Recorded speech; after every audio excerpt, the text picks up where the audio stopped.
ลงหมดเพลงแล้วเนาะครับเจ้าช่วงท้ายปัญหาเพลงก็หมดแล้วนะเจ้าต่อไปจะเป็นช่วงประชาสัมพันธ์เอาเนาะเจ้าใช่สัก2-3ข่าวก็แล้วกันเนาะครับประชาสัมแต่พัน ว่า ธ์ ก็ประกาศไปครับเดี๋ยวแต่นี้ยาวไปกันวันนี้ฝนตกนะเจ้าแม่น ฉะนั้นนี่ฝนกำลังตกวิภาอ่ะพายุวิภาเข้าอย่าแม่นวันค่ำวันนี้ครับ เข้าตังลาวเหนียวบนอ่ะแม่น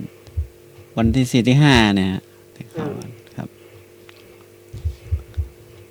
ก็ประชาสัมพันธ์สักหน่อยนะครับเนาะครับ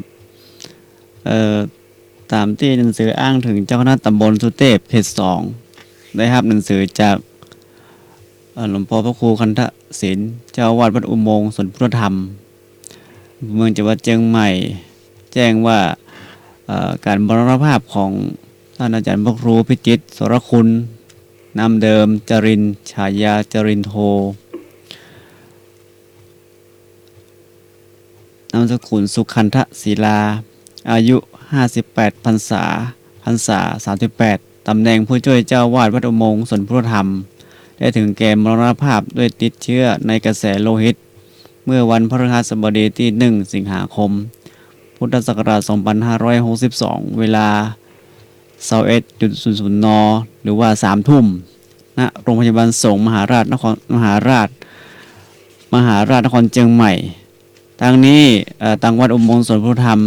คณะสงฆ์ตำบลสุเทพและศิษยานุศิษย์ได้ตั้งเป็นกุศลศพณศาลาทองคำวัดอุโมงค์สวนพุทธธรรมตำบลสุเทพอำเภอเมืองเชียงใหม่จังหวัดเชียงใหม่ตั้งแต่วันที่2ถึง9สิงหาคมพุทธศักราช2562แล้วก็จะเคลื่อนศพสู่สุสานบ้านอุโมงค์สวนพุทธธรรมเพื่อทำพิธีประชุมเพลิงในวันศุกร์ที่9สิงหาคม2562ในการนี้ทางคณะสงฆ์อำเภอเมืองจังหวัดเชียงใหม่จะได้ร่วมกันทำบุญเป็นเจ้าภาพบำเพ็ญกุศลศพในคืนวันพฤหัสบดีที่8สิงหาคมพุทธศักราช2562เวลา 19:00 นณศาลาทองคำวัดอุโมงค์สวนพุทธธรรมตำบลสุเทพอำเภอเมืองเชียงใหม่จังหวัดเชียงใหม่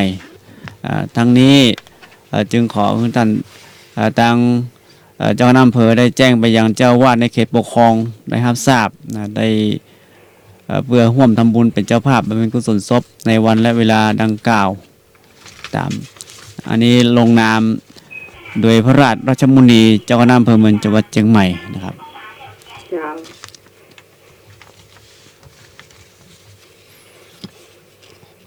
ต่อไปครับผู้นี้ก็มหาวิทยาลัยมหาจุฬาลงกรณราชวิทยาลัยวิทยาเขตเชียงใหม่ก็ขอความอนุเคราะห์ให้สถานที่จัดกิจกรรมด้วยสาขาสังคมศึกษาสาขาวิชาการสอนภาษาอังกฤษครุศาสตร์มหาจุฬาลงกรณ์มหาวิทยาลัยมหาจุฬาลงกรณราชวิทยาลัยวิทยาเขตเชียงใหม่ได้จัดกิจกรรมนิสิตครูดีวิถีพุทธประจำปี 2562 ในวันจันทร์ที่ 5 สิงหาคม 2562 ในระหว่างเวลา 7 นาฬิกาถึง 16 นาฬิกา 30 นาที ในกรณีทางมหาวิทยาลัยก็เห็นว่าสถานที่ภายในวัดฝาหินมีความเหมาะสมจัดกิจกรรมดังกล่าวเนาะก็พรุ่งนี้เนาะครับก็รายละเอียดก็คร่าวๆเนาะครับว่าแย่ก็ว่ามันผูกเคยอ่ะกิจกรรมฝากตัวเป็นศิษย์เวลา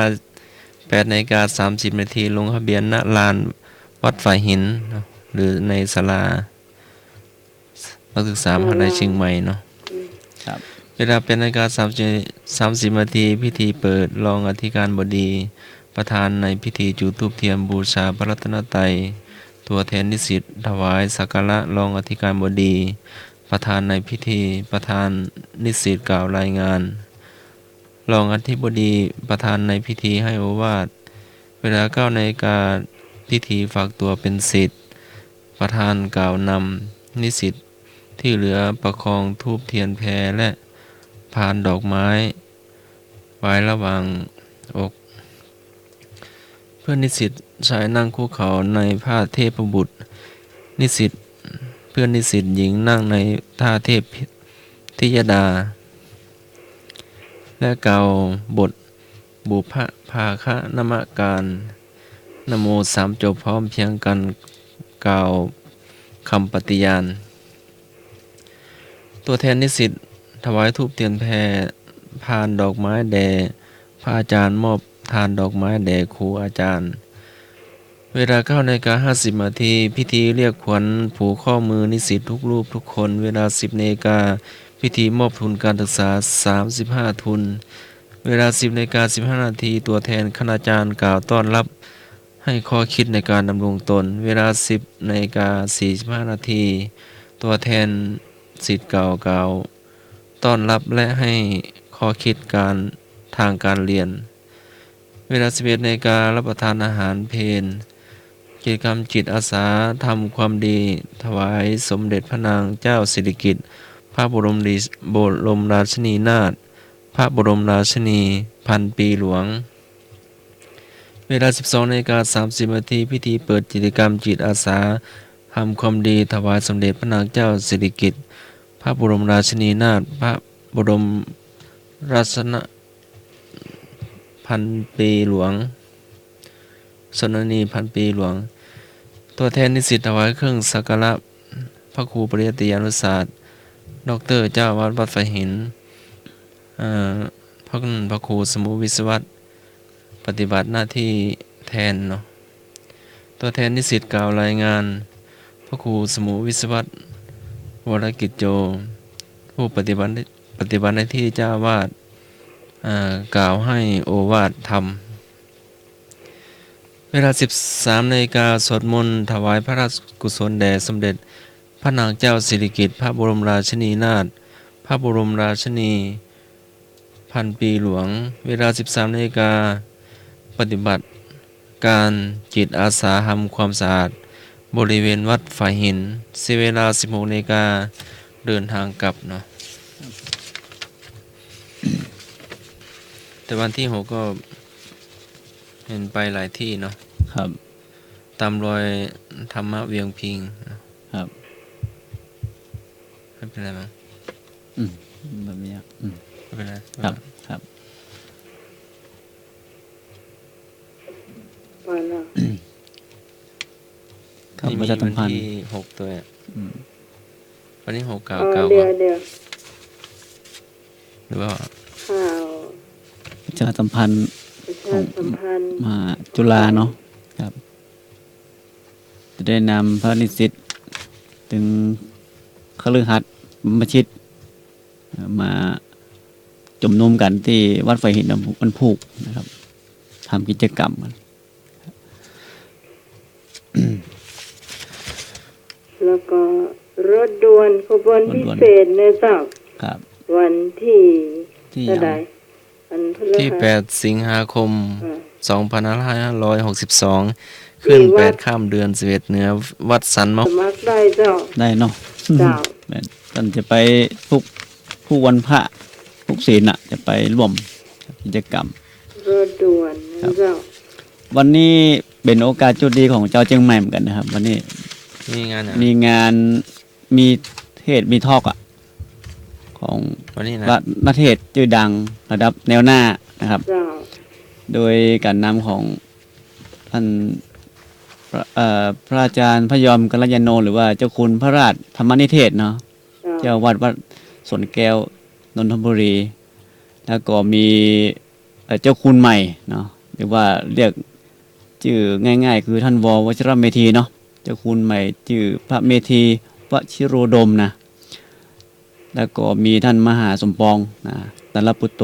ก็ได้มาพบปะเจ้าเจียงใหม่ที่เจียงใหม่ฮอเซ็นทรัลแอร์พอร์ตพลาซ่าวันนี้นะฮะ รู้สึกว่าไทยทอดตั้งสถานีของเฮาด้วยนะครับ ครับ สี่ แม่น104ด้วย จนจบจนถึงทุ่มป่ายกันนั่นตะกี้นะครับ วันค่ำนะตั้งแต่เจ้านะครับ เป็นต้น หลานไป อันนี้ ก่อน แม่นบ่ได้ไปครับปีนี้ครับ ปีแรกก็ได้ไป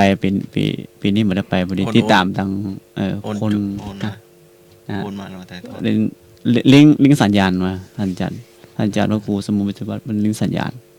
ทางสถานีเฮาโดยนะครับก็หันเจ้าเจียงใหม่ไปร่วมกันนักนะป้าป้านกันนะครับเพิ่นจะจัดทุกปีอะมีคุณออนอุมาเปิ้นเป็นหัวเรี่ยวหัวแรงเนาะจัดแม่นจัดงานที่นี่ก่อนจะมีงานเพิ่นก็มาประชาสัมพันธ์ที่สถานีเฮาเหมือนกันนะครับทุกปีเลยครับ และแหมเรื่องหนึงบังเอิญว่าช่วงนี้เป็นหน้าฝนเลยเนาะ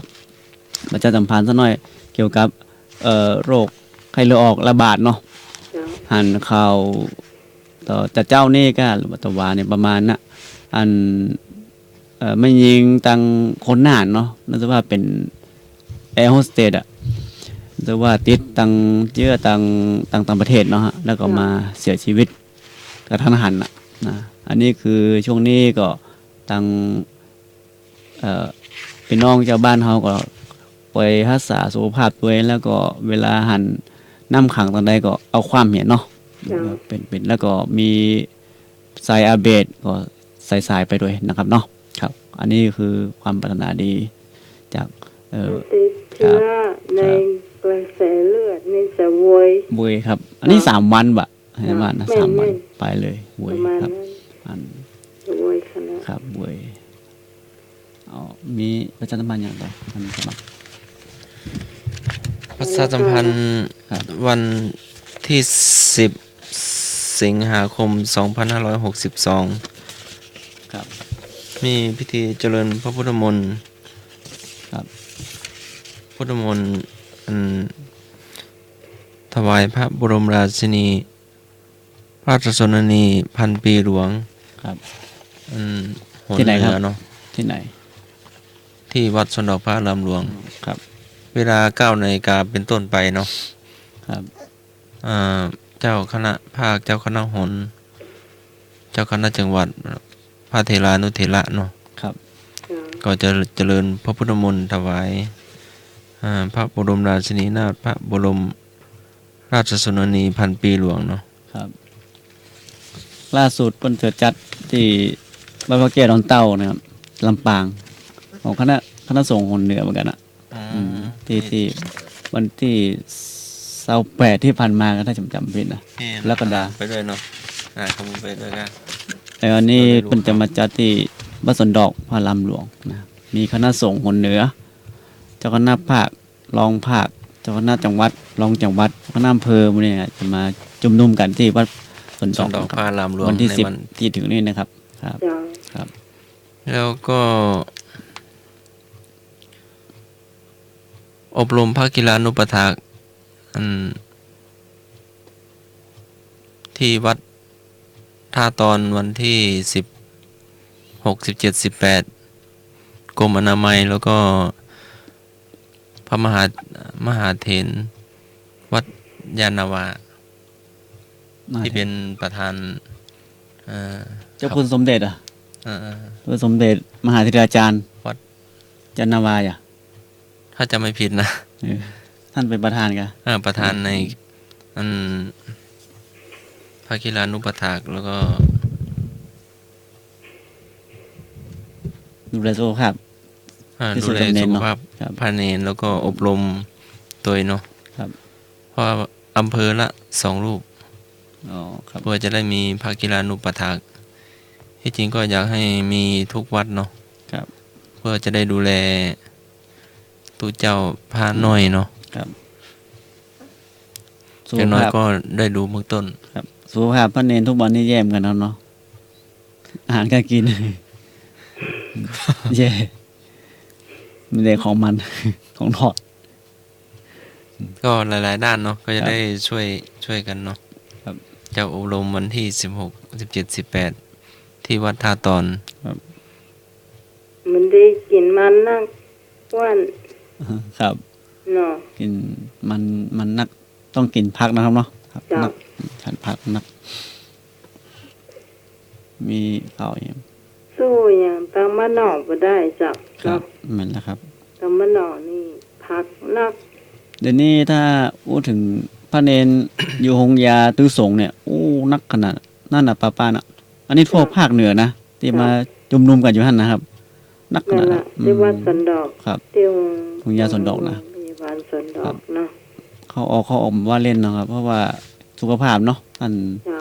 ท่านก็ฉันอันอย่างนี้บอกเป็นเวลาก็มีเนี่ยหลายอย่างเนาะครับเพราะว่าเดี๋ยวนี้มีโรงพยาบาลตึงสงมหาราชนครเชียงใหม่ละตัวเจ้าภาคเหนือเขาเนี่ยยังหงยาสันดอกเนี่ย ระดับ คน นี่ระดับรักษาเนาะ ครับ แต่ระดับมันการดูแลเบื้องต้นก่อนเนาะ ครับ ถ้ามาถึงระดับรักษาก็ มันก็จะ ต้องดูแลกัน มากๆอย่างนี้เนาะ บางครั้ง มาดูแลเบื้องต้นก่อน ยู่ที่ศรัทธาญาติโยมกันเนาะเวลาใส่บาตรด้วยเจ้าเนาะ ก็ศรัทธาด้วยแล้วก็ตัวเองด้วยเนาะ เออ พระสงฆ์ตัวเจ้าด้วยเนาะ ครับ ก็ อันไหนที่มันไม่ถูกโลกก็เว้นเนาะ เดี๋ยวแน่นอน ฮะ จอประกาศเจ้า เจ้าประกาศเนาะ เจ้า เจ้าประกาศบ่ต้องใส่จิ้นกันได้เนาะครับ แม่น จอมืด เป็นอย่างเจ้าประกาศบ่ต้องใส่จิ้นกันได้ เจ้า มันเป็น นี่อันนี้ ยัง ต้องอัน พระเนรทุกวัน ก็ต้องหาท่านกอบนะเจ้าประกาศใส่จิ้นนะ วันนั้นกับปลาเหรอเมื่อแล้วครับ ไปปลาที่ พระที่ เชียงรายว่ะ เชียงราย ครับ พาหลวงพ่อ ไป พอเจ้าวาดไปเยี่ยมญาติเนาะ ครับ หลวงพ่อก็จะไปจำพรรษาที่ประเทศไอร์แลนด์เนาะตอนนี้ก็จำพรรษาที่วัดจักรวรรดิกรุงเทพก่อนออกพรรษาไม่กี่วันก็จะไปออกพรรษาที่ไอร์แลนด์เนาะ ครับ เจ้า แล้วก็อีกงานหนึ่งคณะสงฆ์ตำบลจุเทพร่วมกับเทศบาลตำบลจุเทพ ครับ ในวันที่ 11 สิงหาคม 2562 ครับ ธรรมสัญจรก็เคลื่อนย้ายไปที่วัดผาลาด แล้วก็ได้รับแจ้งจากพระอาจารย์วัดผาลาดว่า จากอันเจ้าอาวาสท่านอาจารย์ดรอะไรนะ พระครูธีระสุตตพจน์ก็จะย้ายมาจากสถานที่ที่ลานครูบาเนาะ ครับ ลานครูบาเจ้าศรีวิชัยหน้าวัด ตอนกลางวันหรือว่าตอน หน้าวัด เมื่อคืน ศรีสุดาพระอารามหลวง สามแม่แรง แมลงหรือว่า จัดปกติตอนบ่ายโมงเนาะ บ่ายโมงเนาะ คณะศรัทธาก็ไป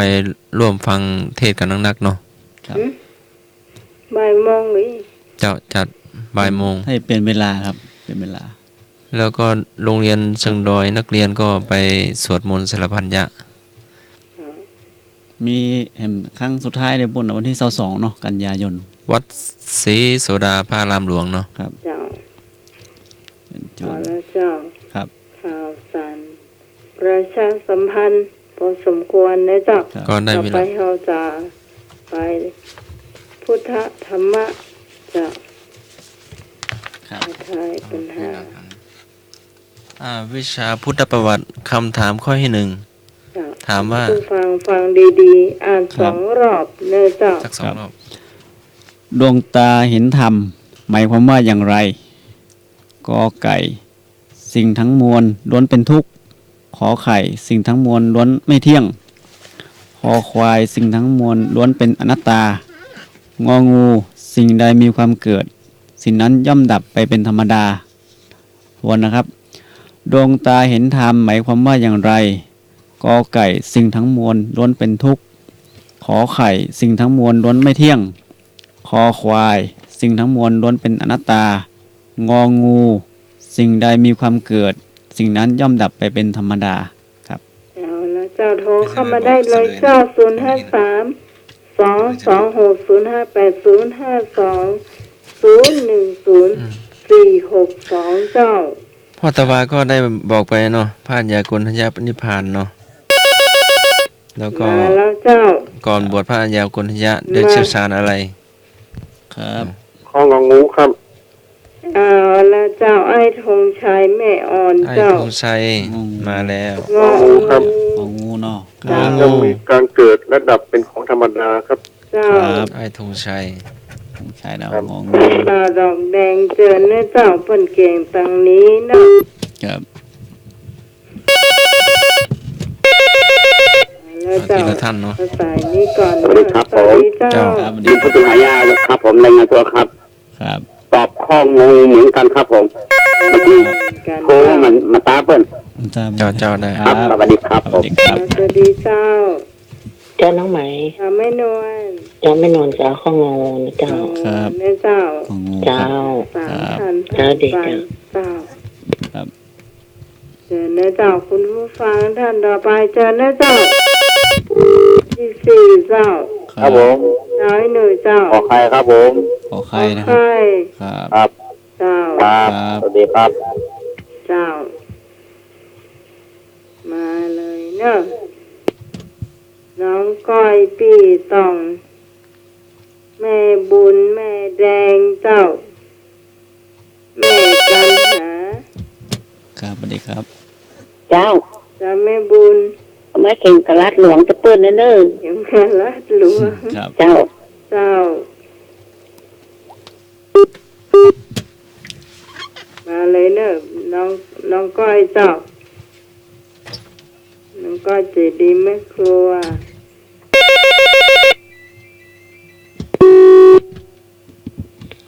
ครับสวัสดี ส ครั วั บ สดีครับ ไอ้นึก เข่งกระลัดหลวงนะครับ กลัดหลวง ครับ ไอ้นึกภาษาที่หกแล้วเจ้า ครับ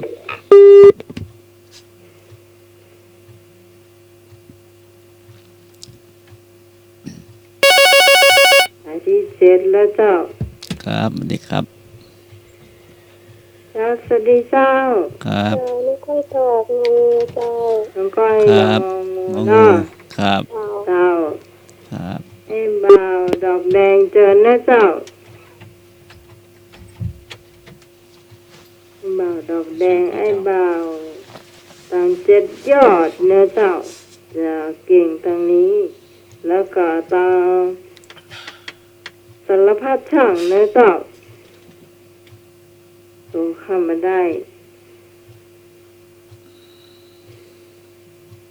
มีแถมกระเจ้าคุณผู้ฟังเที่ยตอบท่านสมาข้ออย่าง นั่นสมัคร เอาข้อไหนกัน ข้ออะไรครับครับตอบให้ถูก ท่านสมาข้ออย่าง เอาข้อไหนดีเนี่ย เข้าใจ สิ่งข้างมวลล้วนเป็นทุกข์ ข้ออย่าง กอไก่ก็งก ก็ไก่ ข้อใครยัง ก็ไข่อย่าง ข้อไข่สิ่งข้างมวลล้วนไม่เที่ยง ข้อคอสิ่งข้างมวลล้วนเป็นอนัตตา ข้องอสิ่งใดมีความเกิด สิ่งนั้นย่อมดับไปเป็นธรรมดา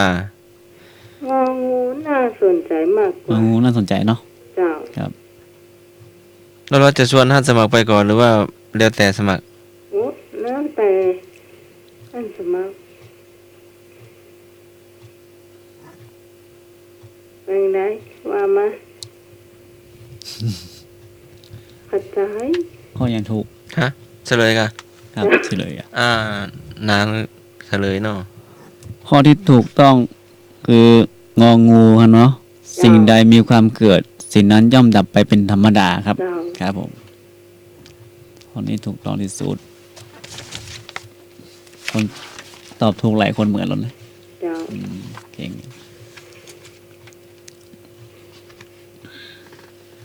ข้อต่อไปนะเจ้า ครับ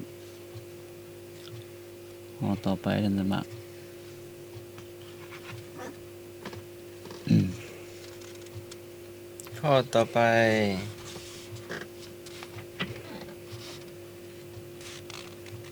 ข้อต่อไป ข้อต่อไป ข้อต่อไปเนาะ วิชาอุโบสถศีล ต่อไปคำว่าพุทธังสรนังคัจฉามิ ใครกล่าวครั้งแรก กอไก่ อุปกาชีวก ขอไข่ ตปุสะพันลิกะ คอควายเขามหาพรหมงองูพระสัมมาสัมพุทธเจ้าคำว่าพุทธังสรนังคัจฉามิ ใครกล่าวครั้งแรก ก กอไก่อุปกาชีวกขอไข่ตปุสะพันลิกะคอควายเท้ามหาพรหมงองูพระสัมมาสัมพุทธเจ้าครับข้อใดถูกโทรเข้ามาได้เลยนะครับ มาแล้วนะเจ้าง องูครับพระสัมมาสัมพุทธเจ้าครับ งองูนะครับเนาะครับครับสัมมาสัมพุทธเจ้า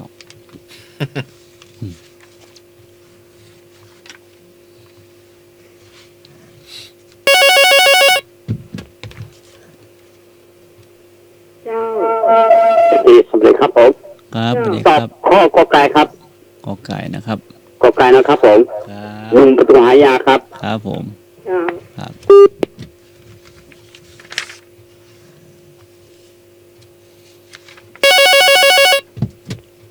นี่ครับ น้องก้อยงองู ง นะ องู เจ้า เนาะครับครับงองู ตามสายผ่านไปนะเจ้า ครับ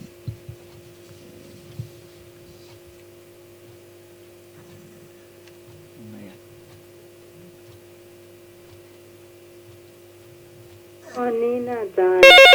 ครับ สายที่สี่นะเจ้า ครับ สวัสดีครับ เจ้า พระพุทธเจ้าครับ พระพุทธเจ้าเนาะ ข้อไหนนี่ ข้อไหน ห้องงองูครับ งองูเนาะครับ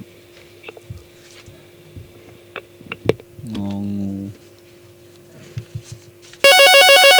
สายที่ห้านะเจ้า ครับ เจ้า ให้บุญ มาเห็นกระลัดหลวงกรรม เจ้า เจ้า ครับ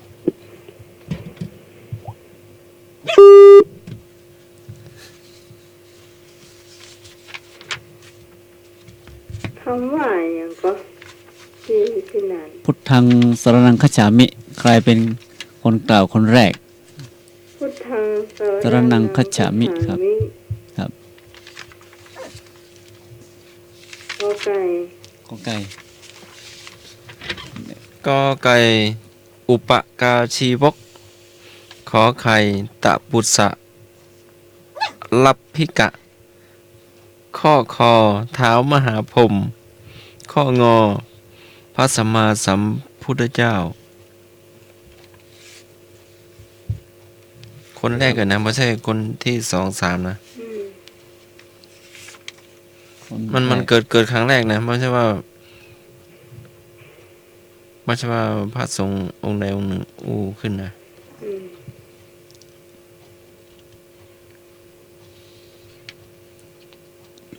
คำถามก็บอกกันแล้ว ก็ตอบถูกหลายคนเหมือนกันเหรอ ใบ้แล้วนะ เจ้า เจ้า เจ้าน้องใหม่ เจ้า แม่นนเอางองูนะเจ้า เจ้า ครับงอ เจ้า งู มั เนาะ นเป็นนั่นเนาะ หกสายผ่านไป เจ้า เจ้า มาเลยเจ้าให้เจ้ามา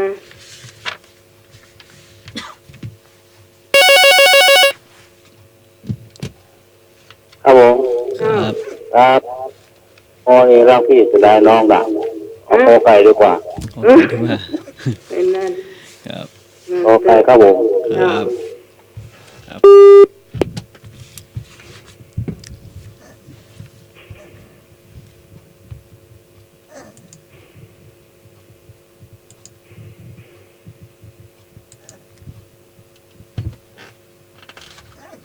มีแถมกระเจ้าคุณผู้ฟังที่จะตอบข้อนี้เจ้า ครับ โทรเข้ามาได้053-226-0582 เจ้า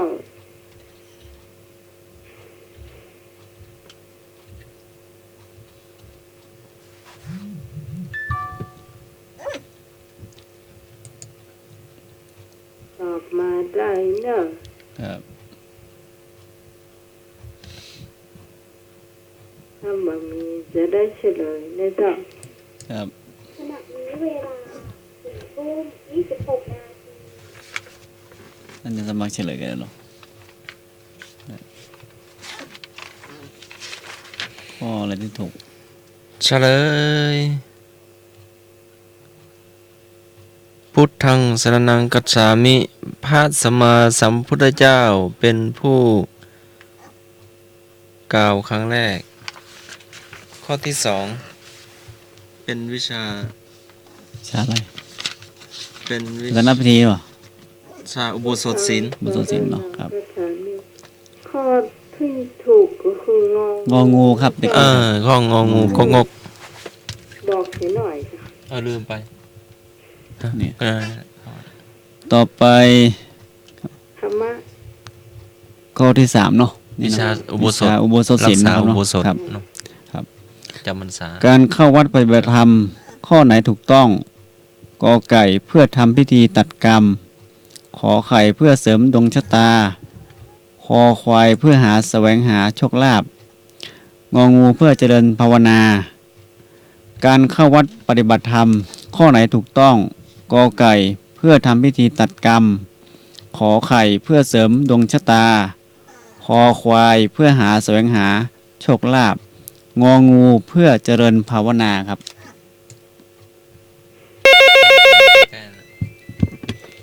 ครับสวัสดีครับ สวัสดีเจ้า ครับ เจ้าน้องใหม่ จะไม่นอน แม่นอนเอาข้องงองูนะ กอ จ๊ะ งหูนะ ครับ จ้า งูครับผม จ้าดี ต่อไปสายที่สองสวัสดีเจ้า ครับสวัสดีครับ สวัสดีเจ้า งองูครับ กองหูให้บ่าวธงชัย ครับ เจ้าสายที่สามเจ้า สวัสดีครับผม เจ้า ตอบข้อกอไก่ครับผมจะตอบข้อกอไก่ ครับ เจ้า อย่างนี้ผิดพลาดสักหน่อยมันจะตั้งใจมันได้เด็กก็มันได้มันมีพฤติกรรมแล้วจะตอบข้อไก่ดีกว่าครับ มันปฏิบัติปฏิธรรมในสวัสดีครับ โอเค ครับสวัส ต่ ดี อ ค ไป รับ เจ้า สวัสดีครับ สายหนึ่งเจ้า ออกข้องงองูครับ เจ้าง องูครับเนาะครับ เนาะ ครับ ครับ เจ้าสายที่ห้าเจ้า ครับ เจ้า จะไม่บุญ แล้วเห็นตลาดหลวงแถมะ คิดแล้ว มาน้องก้อยมาโอ้พี่ตองหายไปไหนนี่เอาได้แต่ละตัวมีกรรมเดียวไม่ได้หายแซบอ่ะ ครับสวัสดีครับ จ้า อ๋อหลอกขวัญได้เลยนี่ สวัสดีครับ เนี่ย ตัวเอเบิร์ดเนอร์ตัวเอเบิร์ด เจ้า ตัวเอเบิร์ดเนอร์ เออเพื่อนเนาะเจ้า ครับ เจ้า ครับผม เจ้าไอ้หนูสายที่เจ็ดนะเจ้า อาสามามาครับ งองูเนาะ ครับ ครับ ดีครับ น้องก้อยมาเนอะน้องก้อยเนอะเจ็ดสายผ่านไปนะเจ้ามาเนอะเจ้าน้องก้อย ครับสวัสดีครับ งองูเจ้า งองู ครับ เหมือนกัน เจ้า เจ้า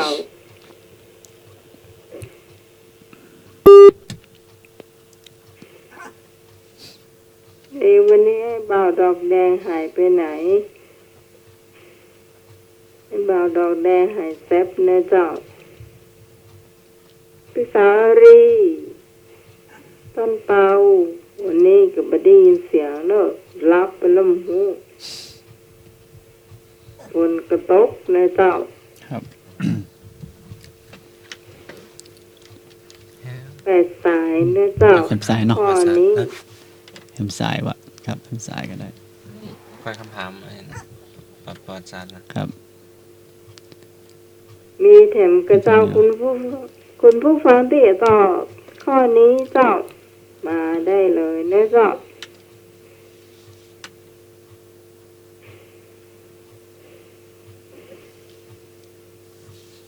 ถ้าบ่มีจะได้เฉลยนะเจ้า ครับ เฉลยนะครับ เจ้า การเข้าวัดปฏิบัติธรรม ข้อไหนถูกต้อง ข้ององูเพื่อเจริญภาวนานะครับ เจ้าง องูถูก คุ ต้อง ณ ที่ ผู้ สุดค ฟั รับ งเขานี่เก่ง เก่งกว่ากันอะ เห็นไหม เก่ง เห็นไหม ต่อไปเป็น ต่อไป คำถามประวัติศาสต ป ร์ ระวัติ บ้ง ศาส เน ตร์ว่ะครับ เจ้า อะ ถามว่าพระนางจามเทวี กษัตริย์แห่งแคว้นอาริพุนชัย ไปจากเมืองอะไร กอไก่เมืองละโว ขอไข่เมืองอู่ทอง คอควายเมืองสุวรรณภูมิ สุพรรณภูมิ งองูเมืองนครศรีธรรมราช ทบทวนก่อน ทบทวนนะครับ เจ้า พระนางจามเทวี กษัตริย์แห่งแคว้นอาริพุนชัยไปจากเมืองอะไร กอไก่เมืองละโว ขอไข่เมืองอู่ทอง คอควายเมืองสุพรรณภูมิ งองูเมืองนครศรีธรรมราชครับ สวัสดีเจ้า ครับสวัสดีครับ นึกเจ้า ข้อไก่ครับ กอไก่ก็งู เมืองละโว เจ้า ครับ อ๋อครับครับ มันอยู่ตรงไหนอ้าย ลบบุรี อ๋อลพบุรีครับ ลพบุรี ละโว จังหวัดลพบุรีเหรอ บอกนัก เจ้า ครับสวัสดีครับ เจ้าตัวไอ้เลิกเนาะ ครับ เจ้า คือคำว่าลบบุรีศรีนครน่ะคือเมืองเชียงใหม่นะ สวัสดีครับ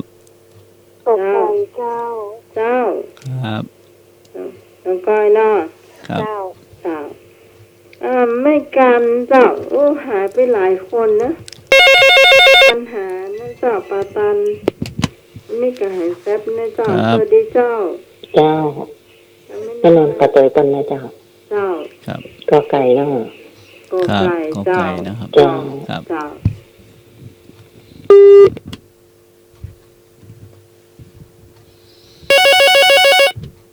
สายที่ห้าเจ้า ขอไก่ครับ ครับ ไอ้บ่าวธงชัยไม่ออนเจ้า ครับขอไก่ครับ เจ้า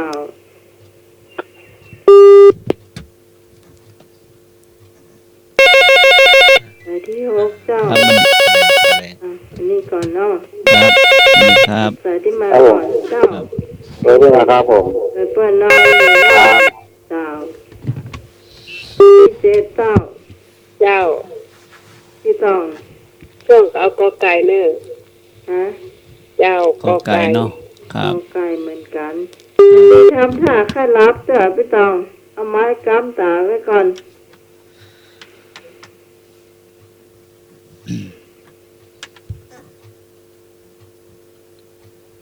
คนนี้นะ ต่อไป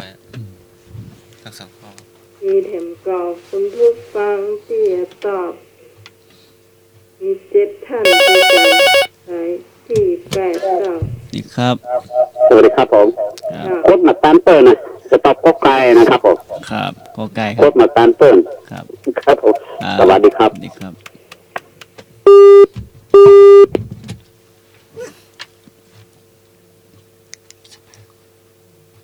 มีสองหมายเลขด้วยกันนะเจ้าที่คุณผู้ฟังจะโทรเข้ามาได้คือ ครับ หมายเลขหนึ่งเนาะ052-010-462เจ้า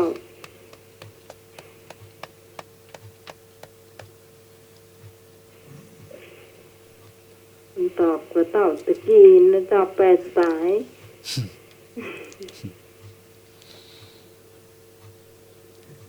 มายังมาแล้วกันเฉลยบอก เจ้า คำตอบที่ถูกคือกอไก่เมืองละโวครับ เจ้า ครับผม อีกสักข้อเนาะ แถมข้อหนึ่งเนาะ ได้ ครับ ถามว่าอาณาจักรล้านนาเจริญสูงสุดในสมัยใด กอไก่พระยามังลาย ขอไข่พระเจ้ากือนา คอควายพระเจ้าติโรกราช งองูพระยาเกต เชิด เช็ด ทาราช หราชครับ เจ้า ครับสวัสดีค ข รั อบ ไก่ครับพระเจ้าเมืองลายครับ กอไก่นะครับเนาะครับ เจ้าไอ้บ่าวธงชัยนั่นเจ้าแม่อ่อน ให้ดับไปไหม ครับอาณาจักรล้านนาเจริญสูงสุดในสมัยใด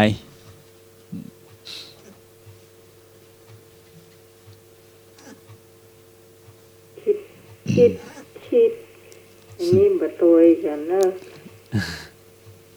ต่างคนต่างคิดเจ้า เจ้ามังราย พระเจ้ากุณาเจ้าติโรกราช ครับ ครับ เจ้าก อไก่งอครับผม ก็ ครับ ครับ สายา ครับ สวัสดีครับ สวัสดีครับ เจ้า แบ่งกันไปที่อื่นพ่อเนอะ เจ้า ดีครับ เจ้าสายา ครับ เจ้า สวัสดีครับ ฮัลโหล ผมครับสวัสดีครับ ฮัลโหลเจ้า เจ้า ครับ อันนี้จ้า ป้าหน่อยเจ้า อ๋อแม่หน่อยบัวลาย ป้าน้อยมา อ่า แล้ว ตัวไอ้หนุ่ยเนอะ ไอ้หนุ่ย ครับ ป้า ตัวใหญ่หนุ่ยเกิดหนุ่ยปลาไปสาวเหรอ ครับ เจ้า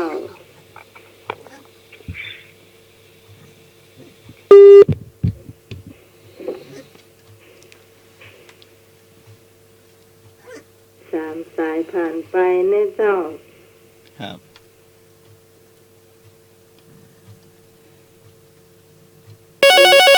เขามาสายที่สี่ที่ห้ามาพร้อมกัน ครับสวัสดี ส ครับ วัสดีครับ เอานี่เจ้า ตัวเอ็ดเบิร์ดธงชัยนะครับ เจ้าใช้ ไม่ต้องใช้ เออเจ้า ค เจ้า รับ สายที่ห้าเจ้า จ้าน้องไหม เจ้าไม่นวล จะที่จริงจะได้ยินพระเจ้านางลายเลยนะนี่เหลือเกินจะเรื่องจะเดาเอาข้อคอควายนะเจ้า เอ่อ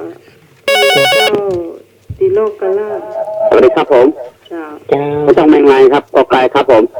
ครับขอ ครั ไป บ สวัสดีครับ สวัสดีครั เจ้า บ ทุกสายผ่านไปนะเจ้า มานะเจ้าพี่ตองน้องก้อย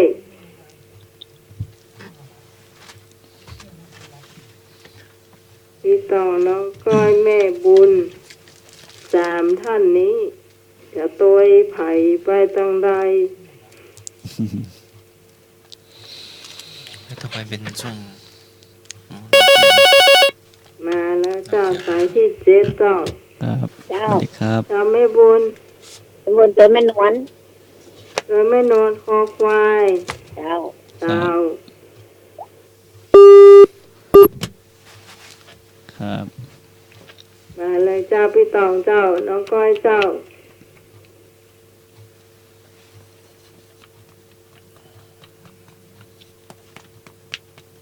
วันนี้แม่กันหาดักปิ้ง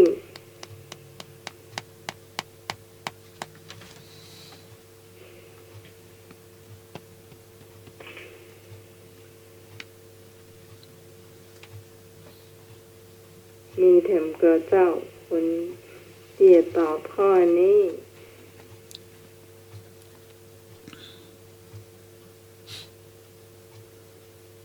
จะเดาก็ได้นะเจ้า จะว่ายากก็ยากอยู่ ถ้าไผ่เคยมาว่าปัดแดงมหาวิหารนี่ถ้าอย่างฮู้จักอยู่เนาะ เจ้าแม่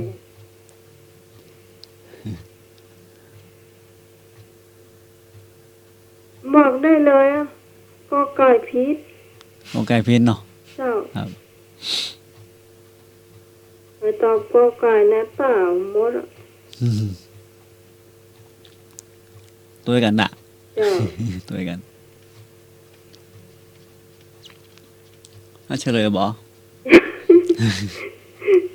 เจ้า ครับคำตอบที่ถูกคือข้อคอควาย พระเจ้าติโรกราชนะครับ เจ้า ครับท่านสมัคร ฮะ พอแล้วเนาะ ช่วงต่อไปหมดช่วงพุทธธรรมะ อุโบสถศีลแล้วก็คำถามประวัติศาสตร์เนาะ เจ้า ครับ ต่อไปเป็นช่วงเราแย่หรือว่าเป็นช่วงกำเมืองก่อน กำเมืองก่อนนะเจ้า ไม่บุญมา มี เนอะ บุญเนาะกำบะเก่ามีกำบะเก่ามีกำว่าอันนี้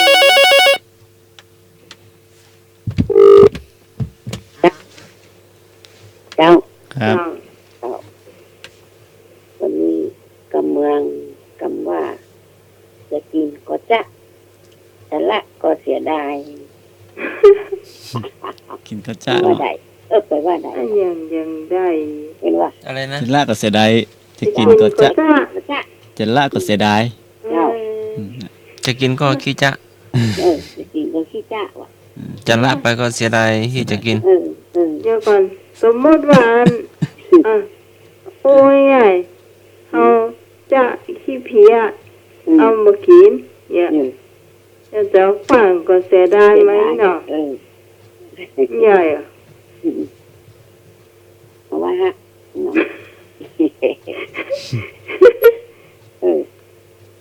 ไม่ได้อ่ะ เอาเยอะเลยเอาไปย่างนี่ งั้นก็มีหุงแซวก่อนนะ อย่าง เอาไป เนาะ ใส่หยังวะ ตัวบกินน่ะจะไปให้เปิ้นกะ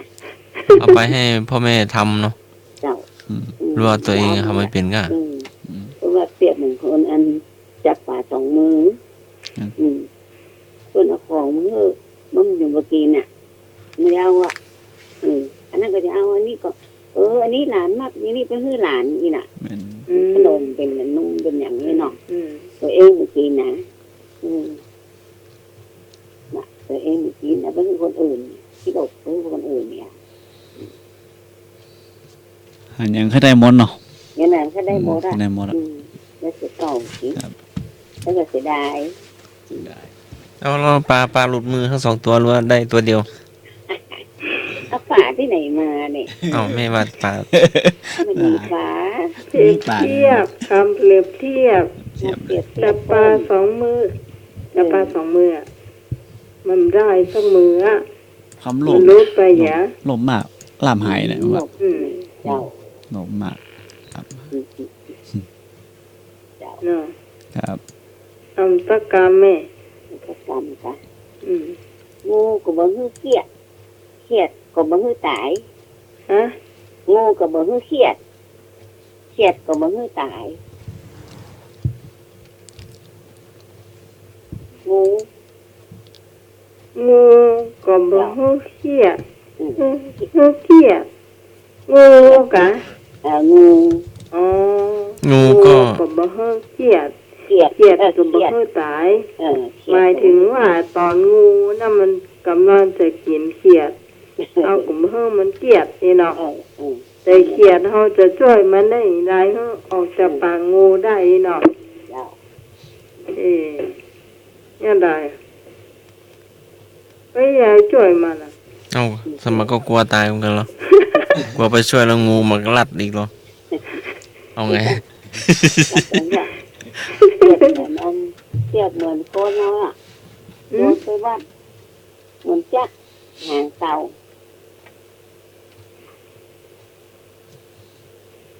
บอก ว่า เดินไปวัดเหมือนจักหางเต่าอ่ะเต่ามันมีหางว่ะ ชวนไปวัดเหมือนชักหางเตา เต่ามันมีหางนิ้วเดียวเนาะ ต้องเอาอย่างล่อฮะอยู่ตุยเฮาไปวัดหน่อย เอาลงทาน มันเป็นจวนไป มีลงทานเนาะ เจ้า มีกับข้าว มันจักหางเต่าไม่จักได้กว่าหางเต่าอ่ะ จะไปจักได้ไง ยังเขียดมันอมงูมันอมเขียดไปแล้วไปจักออกได้บอก มันจักเฮาก็มันเฮาก็อาจจะโดนเขี้ยวงู นั่น เนาะ ไอ้ที่ไปอันจนไปกินเหล้าเนี่ยมันต้องจะเวดอ่ะก็เปรียบเทียบกันไปอย่างเงี้ย เทียบไว้เนาะแม่น จนไปวัดเหมือนจ้างหางเต่า ตันเฮาด้วยกันดีว่า ไปกำเดียว ไปเตี้ยเรื่องลูกเรื่องหลานอยู่นี่ ไปกินเหล้าไปเลย ไปเลยอ่ะต้อง ไปทันที เจ้า คำเปรียบเทียบนะเจ้า เจ้า มี กรรม มีกรรมครับ กรรมแล้วก็เลิกก็จักกรรมมาใจมอนึงมันมาใจไหนมันเป็นแต่ไฟ เจมอนหนึ่งมันไปเต็ม มาใจไหนเลย บ่ใช่หม้อนึ่ง ไฟ บ่ใช่หม้อเตาไห ใจมอนึงมันมาใจไหนมันเป็นแต่ไฟเพราะอะไรอย่างมา ถึง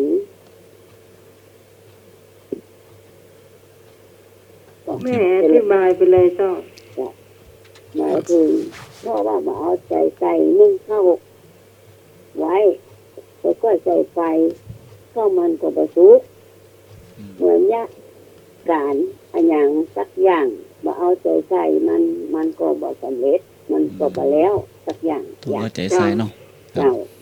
อืม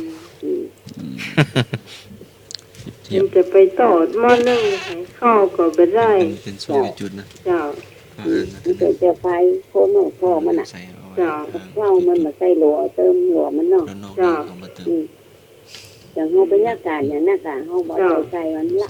ละยาวขวางมาเดี๋ยวก็ไปแล้วก็เตือน ใส่เอาไว้ทาง อ๋อ จุด เจ้า ๆช่วงต้น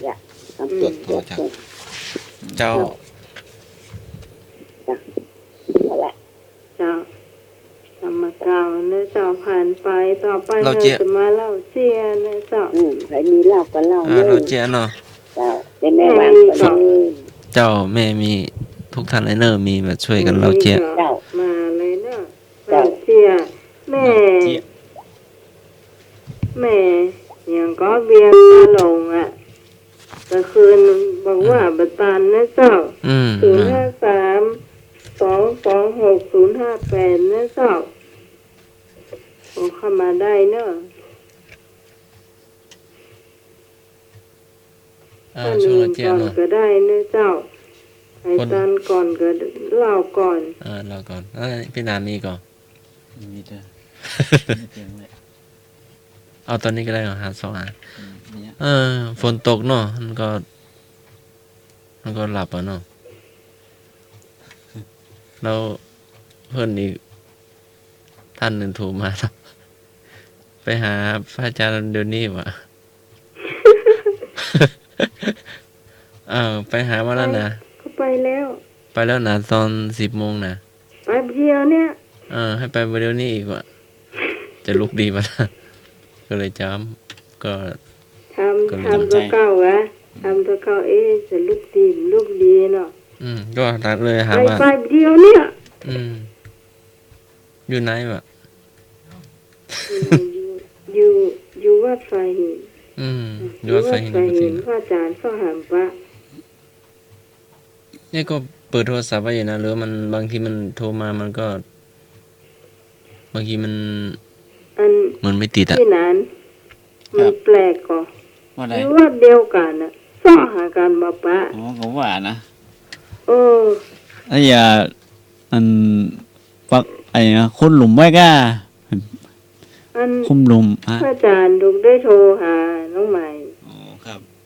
ท่านสมัครมีไหน อ๋อ นะ เดี๋ยวมีอันที่ซ่อนนี่ไว้ก้า นั่นนะ อืม เนี่ย ครับ มีไหนเนี่ยก็มีวัดท่านนะแต่นี่นะถ้าสอบบ่ปะนะเฮาเน้นน้อยเจาะตัวหาก็ตามประตูนั่นเถอะ เดี๋ยวมาอันเดี๋ยวจะให้พ่อหลวงประกาศดีกว่าเลยประกาศคนหายกะชื่อหยังในกอในขออะไรกะว่าไปกันเนาะหายเวลาใดเนี่ยเดี๋ยวสเก็ตภาพไปติดตามศาลาตามไปขึ้นวัดนั้นเนาะ แต่ก่อนอยู่ก็นักก็มีเครื่องเสียงเนาะประกาศได้ยินทั่วเนาะมนต์มาประชุมนิมนต์มาทำวัดนิมนต์มา เดี๋ยวส่ง ช่วย ลง งาน ส่ง เนาะ ไลน์ไปกะส่งไปฮะคือบ างทีลายมัน เจอแล้ว ขี้ เจ ขั อน พ พิ ระ มพ์ อาจารย์แล้วฮอนวดกะเจอตอน10 โมงไม่รู้บดเดียวเนี่ยอาจารย์บอกว่าไปบดเดียวเนี่ยให้ขึ้นแล้วขึ้นแถมให้ชื่อขึ้นหยาขี้ขาลูก บอกแล้วว่ารับแน่เนาะฝนซ้ำตกแขน เป็นอย่างลูกเนาะ อาจจะไปหนึ่งเรื่องเนาะ จ้ะนี่ผ่านหูเนาะ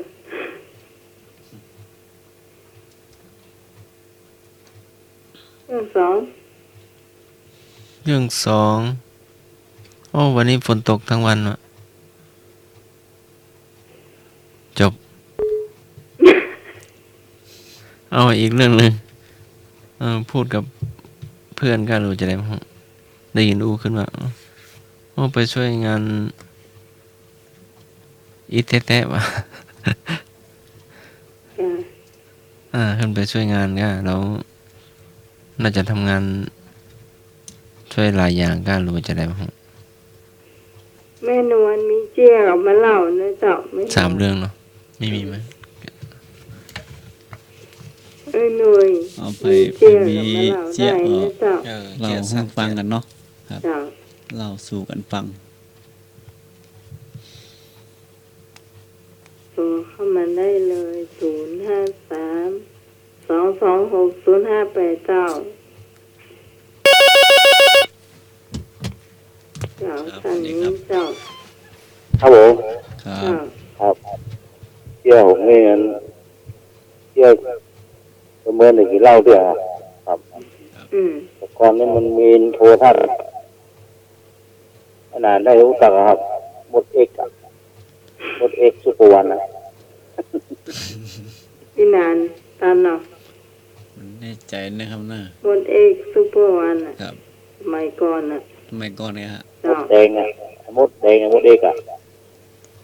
ใส่หมวกอ่ะ ใส่หมวกนะกะ ครับ ครับอ๋อจำได้ครับ ไอ้ตาหนานเนาะ ตั้งนานอยู่ครับตั้งนานอยู่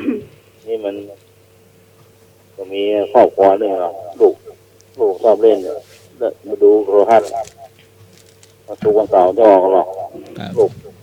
ชอบหมดเอกพวกนี้แหละนี่มาวันหนึ่งก็เอาไว้เลิกงานแล้วก็แวะข้างทางอะมาเพื่อนมาโกงกินเหล้าปิ้งบ้านค่ำมันกินเมาเนาะนอกสรุมปิ้งบ้านเด็กเมาถึงเรื่องกระเปิงเนี้ยที่เปิดคนโบกคนบ้านเรามาถึงบ้านเข้าบ้านได้ผัวเมียมันด่ายกมือรถเอ็กซ์ซูเปอร์วันแปลงร่าง ฮะ หล่น ว่าใหม่เนาะ พวกซูเปอร์วันแบบแรงล่างแบบ ผัวเมียมันด่าอ่ะเสื้อผ้าเปียกหมดกี่เปลือกถึงหน้าบ้านนะรถเอ็กซ์ซูเปอร์วันแปลงร่าง เป็นยังไงเป็นยังไง ถามเมื่อไง แปลงร่างหรอกผัวเมียมันจำแร่โล่นแวดขึ้นไปเมียขออาบน้ำคู่นะครับอาบปิ้วนะขอได้กันนะ อืม ก็งอนนะ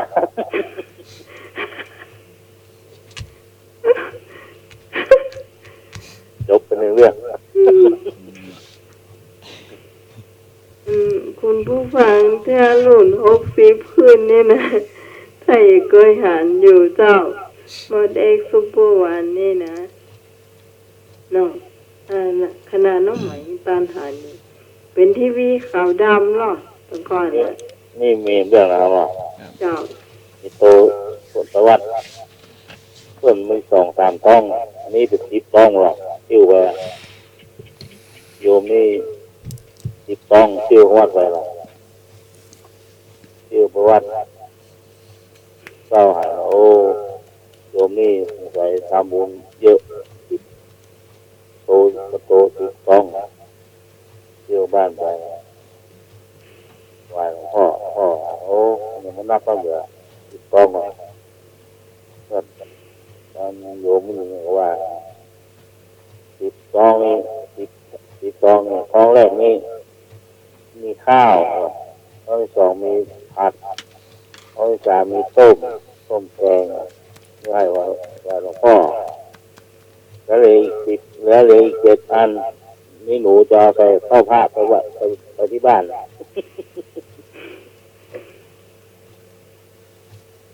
อันนี้ฟังจากไผ่แม่ คุณเนี่ยครอบครัวได้ครับ รายการครอบครัวได้ครับมันครอบครัวไม่ว่ามีโยมหนึ่งที่เป็นตัวเขาว่า10 ต้อง อ่า ที่เจ้าบอกว่าให้ทำบุญเยอะโอ้เอาไป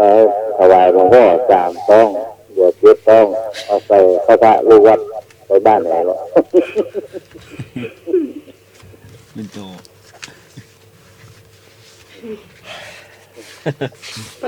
ฟังจาก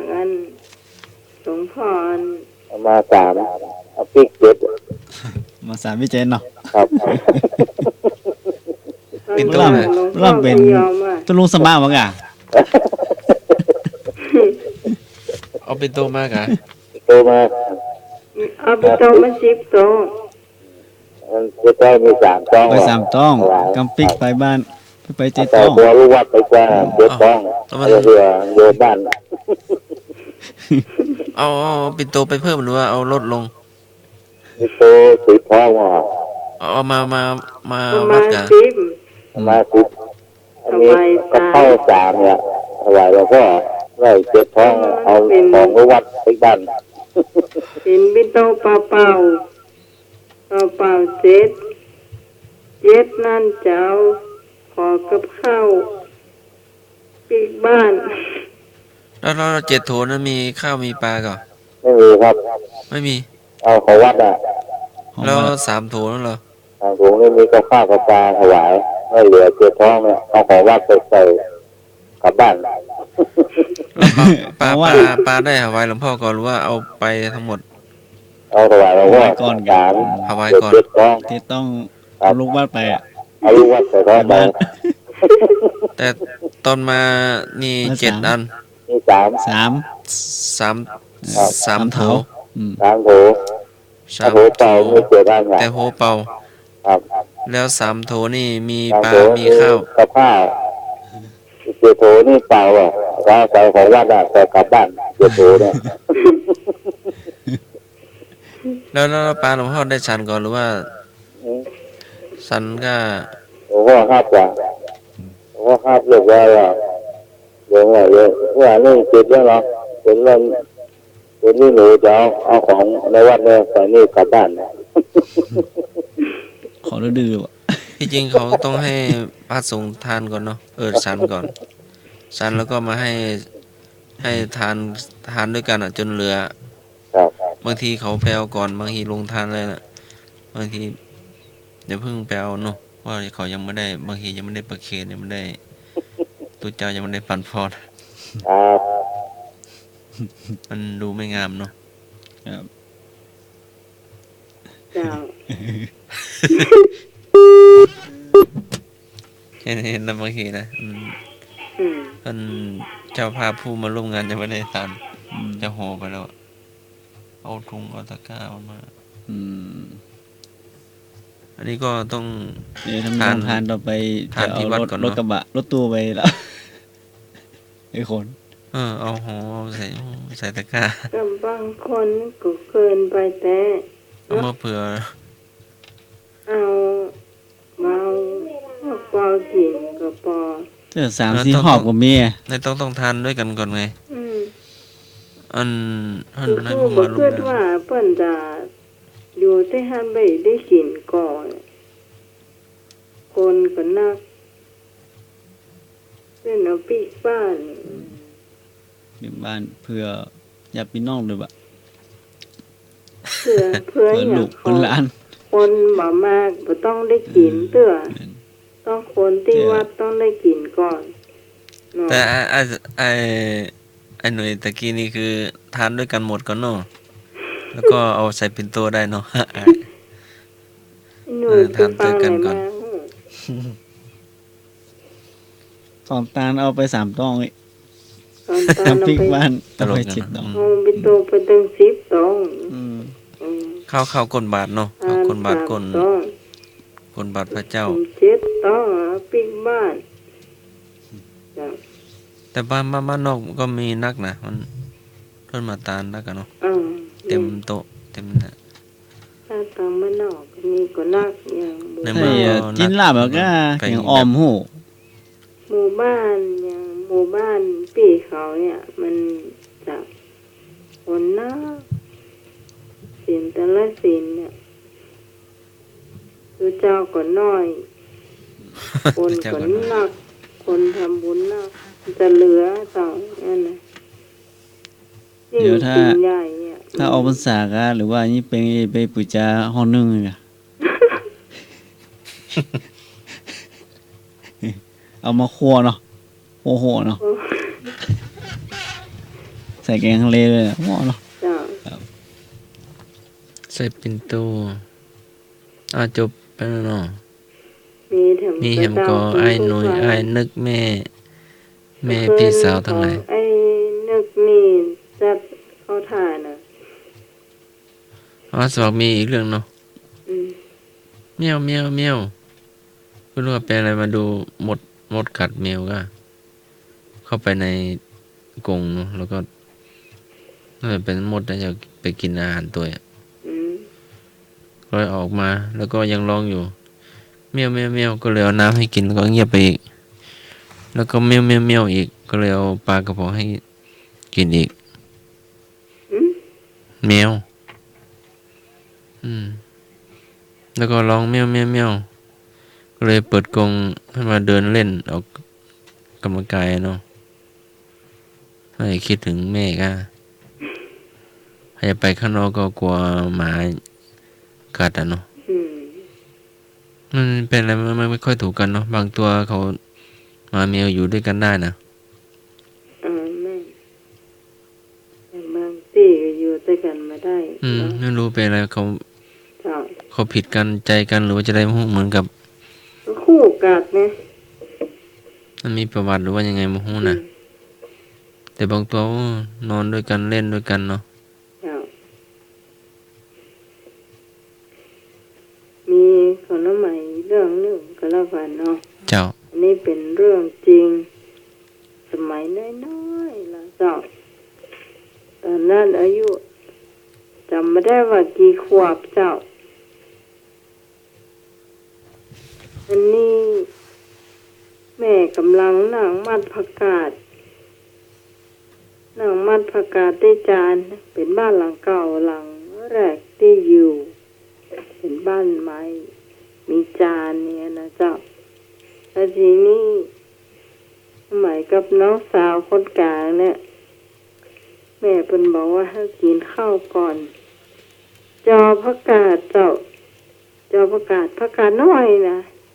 เจ้าผักกาดใหญ่นะผักกาดน้อยเปิ่นก็ตักขึ้นมาเป็นถ้วยกะละมังกะละมังน้อยนะถ้วยกะไหล่น้อยเป็นนั้น เจ้า เปิ่นกระตักขึ้นที่นี่สองคนไปน้องเจ้ามันไม่ใช่มีอันไฟฟ้าอย่างเดียวหรอกก็นั่งกินข้าวกลมตามกลมเจ้าเอาตะเกียบมากีบอันอย่างก็เจ้าประกาศกินไปตัวกีบไปตัวเจ้ากีบห้องน้องกีบห้องกีบไปกีบมากินไปตัวมันลำดังเอาข้าวหมดถ้วยเลยนะพอแม่เปิ้นมัดผักกาดเรียบร้อยแล้วจะมากินข้าวต่อโอ้เราสองคนนี่กินผักกาดจอมหมดเลยเอาเนี่ยใดก็บอกพ่อว่าสองคนนี่กินจะผักกาดจอมหมดเลยแล้วแม่เปิ้นก็ไปได้ยุดไว้ในหม้อเจ้าถ้าเฮากลุ่มหูเป็นละอ่อนเนาะก็กินหมดอ่ะเจ้าตะเกียบคีบจำได้เจ้าแต่บอกว่าตอนท่านพ่อกับแม่จะกินอย่างต่อเขาก็บอกว่าเจ้าคือกินอิ่มแล้วก็ไม่รับ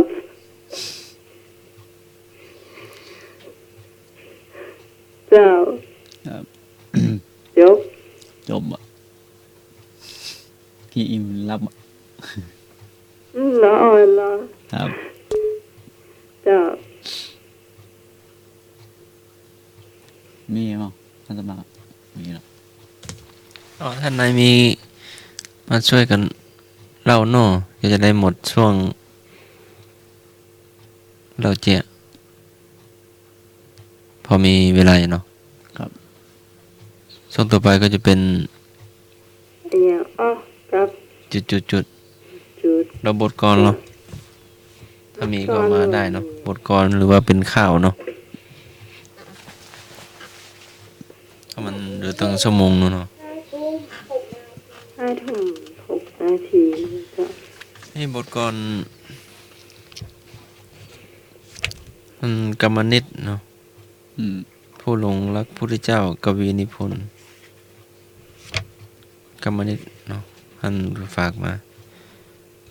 รอยสัมผัสยังช่านทุกผ่านผิว ใจยังริ้วคำคนจนไหวหวั่นไหวทุกเสียงแผ่วแว่วหวานภาษาในเมฆาลัยย้อมสีเป็นมายา จนเมฆฝันท่วมทุ่งอันปรุงแต่ง ฟ้าดำแดงกับกายหายต่อหน้าด้วยเมฆลอย ย่อยยับไปกับตาจึงรู้ว่าหลงฝันกลางวันลวง จากกรรมนิตเนาะผู้แต่งเนาะ ครับ ก็เป็นพระอาจารย์นะ อืม มันก็ฝาก ครับ เราออก อืม ประจำวันที่มาวันที่ ครับบ่ เจ้าต่อไปเป็น อ่านมาถึงนี่นะแล้วก็จุด ต่อไปอันนี้เกี่ยวกับ ช่วงจุดๆ ช่วงจุดๆ ๆต่อ เนาะ ต่อค เจ้า ครับ ำน้ำคุณอ่านเลย น้ำขุ่นไว้ทางใน น้ำใสไว้ทาง จุด จุดๆๆๆครับ ข้างนอก แต่น้อง ตอบแล้ว คำแปลความหมาย แปลว่าน้ำขุ่นไว้ข้างใน น้ำใสไว้ข้างนอกเนาะ เจ้า ความหมายก็คือ เก็บงำสิ่งที่ไม่พึงพอใจไว้ภายใน แสดงออกแต่สิ่งที่ดีงามนะคุณงามความดีเนาะออกมา ที่ แสดง ควร ครับ ให้คนอื่นทัน ครับ เจ้า แม่นละงานต่อท่านสมัคร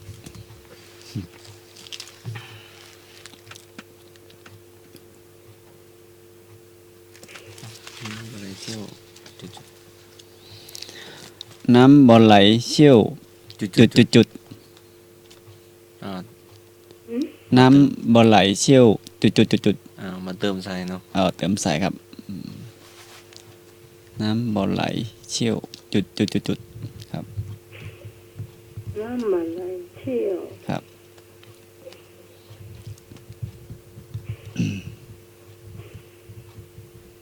เติมแหมกี่กรัม คำเดียว กำเดียวนะ อ่ะ กำเดียว ส ครับ วัสดีครับ เจ้า ครับ น้ำอะไรเจ็บพื้นมาก็ครับ ครับ ถูกต้องครับผม หมาย ครับกำแปน้ำที่ดูเหมือนไม่ไหล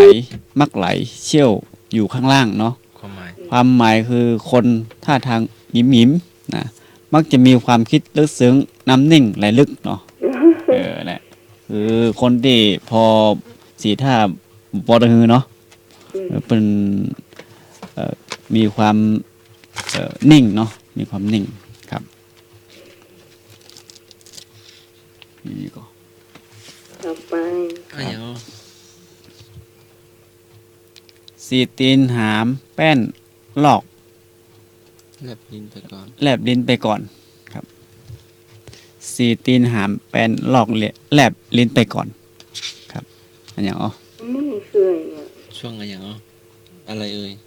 อะไรเอ่ยวะ เอาใบ เป็นสำหรับ ใบให้หน่อยคำตอบมันน่ะใบหน่อยมัน ใบ้ สีตีน สีตีนวะ มันสีตีนนะมันเอา สีตี มันไปไหนมันก็เอาหลังคาไปตัวอ่ะ หลังคา เอาหลังคาไปตัว เต่า ถูกต้อง เต่า ครับ ถูกต้องครับต่อ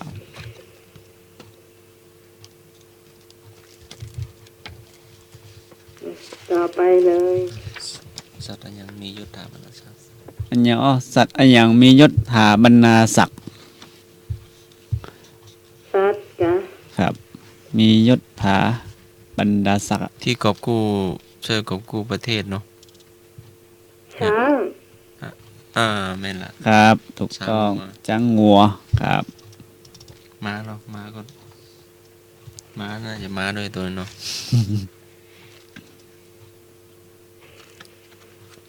ถ้าไม่มีคำก็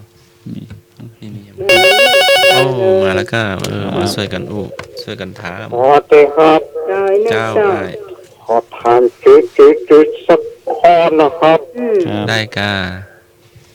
เป็นว่าใครชอบใครชังช่างเถิดใครเชิดใครชูช่างเขาใครด่าใครบ่นผมเอา โอ้จันทร์ อ่า ใจเราจุดจุดจุด อ่า สองค ที่ติ๊กๆไว้ ำตอมสองค เสนอไปแล้วจะทบทวนก็ได้ ำใครชอบใครชังช่างเธอ เจ้า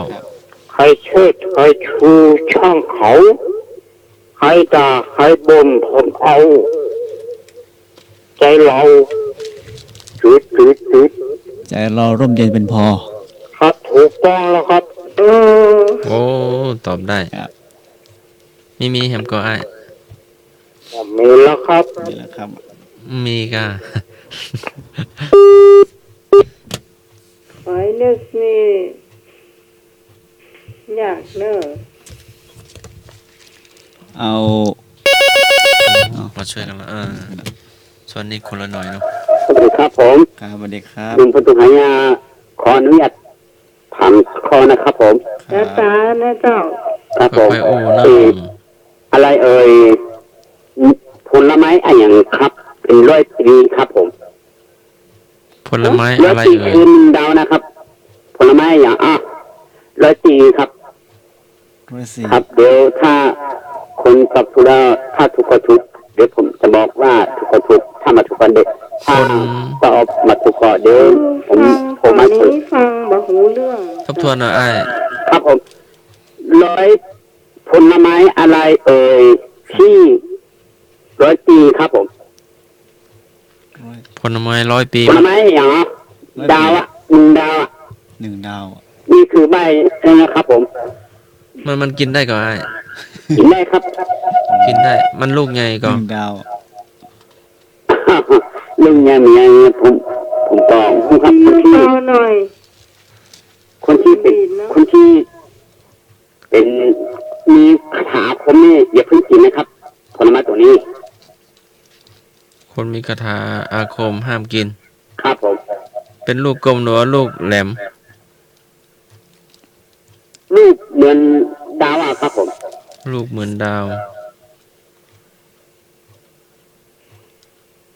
อยู่ตั้ง100 ปีมันน่ะ ครับผม100 ปีนะครับ มันอ มี ยู่ ดาวนะ มันเป็นดาวกะ ครับผมเป็นดาวครับ ถ้าหันแล้วเป็นดาวเลย อะไรเป็นดาวหรือเปล่า ถ้ามาหันก็ เป็นลูกเป็นดาวเหมือนกันนั่นแหละ มาบอกเปิ้นเบาวิธี อ้ายเบาวิทยุหน่อยเนาะ ครับผม ถ้าเสียงมันกล้องมันสะท้อน เจ้าสวัสดีเจ้า สวัสดีครับทุกคน เจ้า คือผลไม้ที่เป็นตายบริเวณนี้คือบ่เฟืองเนอะถูกต้องแล้วครับผม เฟือง ถูกต้องครับมะเฟืองครับ หอมบ่เฟือง อันนี้โทรจากไหน ฮะ หนุ่มไพบูลย์กะ แม่นแล้ว เอาหนุ่มไพบูลย์มาแล้วแม่น เฟื แล้ อง ว เฟืองมาไฟ ไพบูลย์สันติธรรม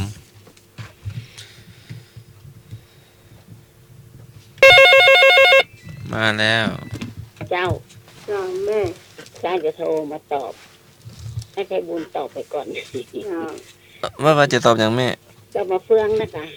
เฟืองนะครับเนาะ เวลา ครับ เหมือนลูกดาวเรามี เวลา 5 แฉ เฮาก มันมี5 แฉก ได้กะ เจ้า เวลาเฮา ได้กะ ผ่ามันนี่ มาถึงนี่ มัน จุด เป็น ๆ ดาว มันจะเป็น เนาะ แขก เจ้า เจ้าแม่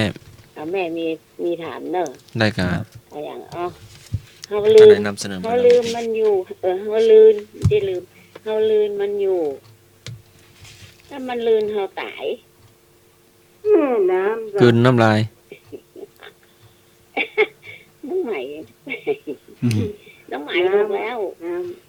น้ำเข้าจมูก แม่นจมน้ำป่ะ จ เขา ม ลื น้ มมันเขาก็รอดอ่ะเขากินมันเนาะ เขากินมา ำอะ ำครับ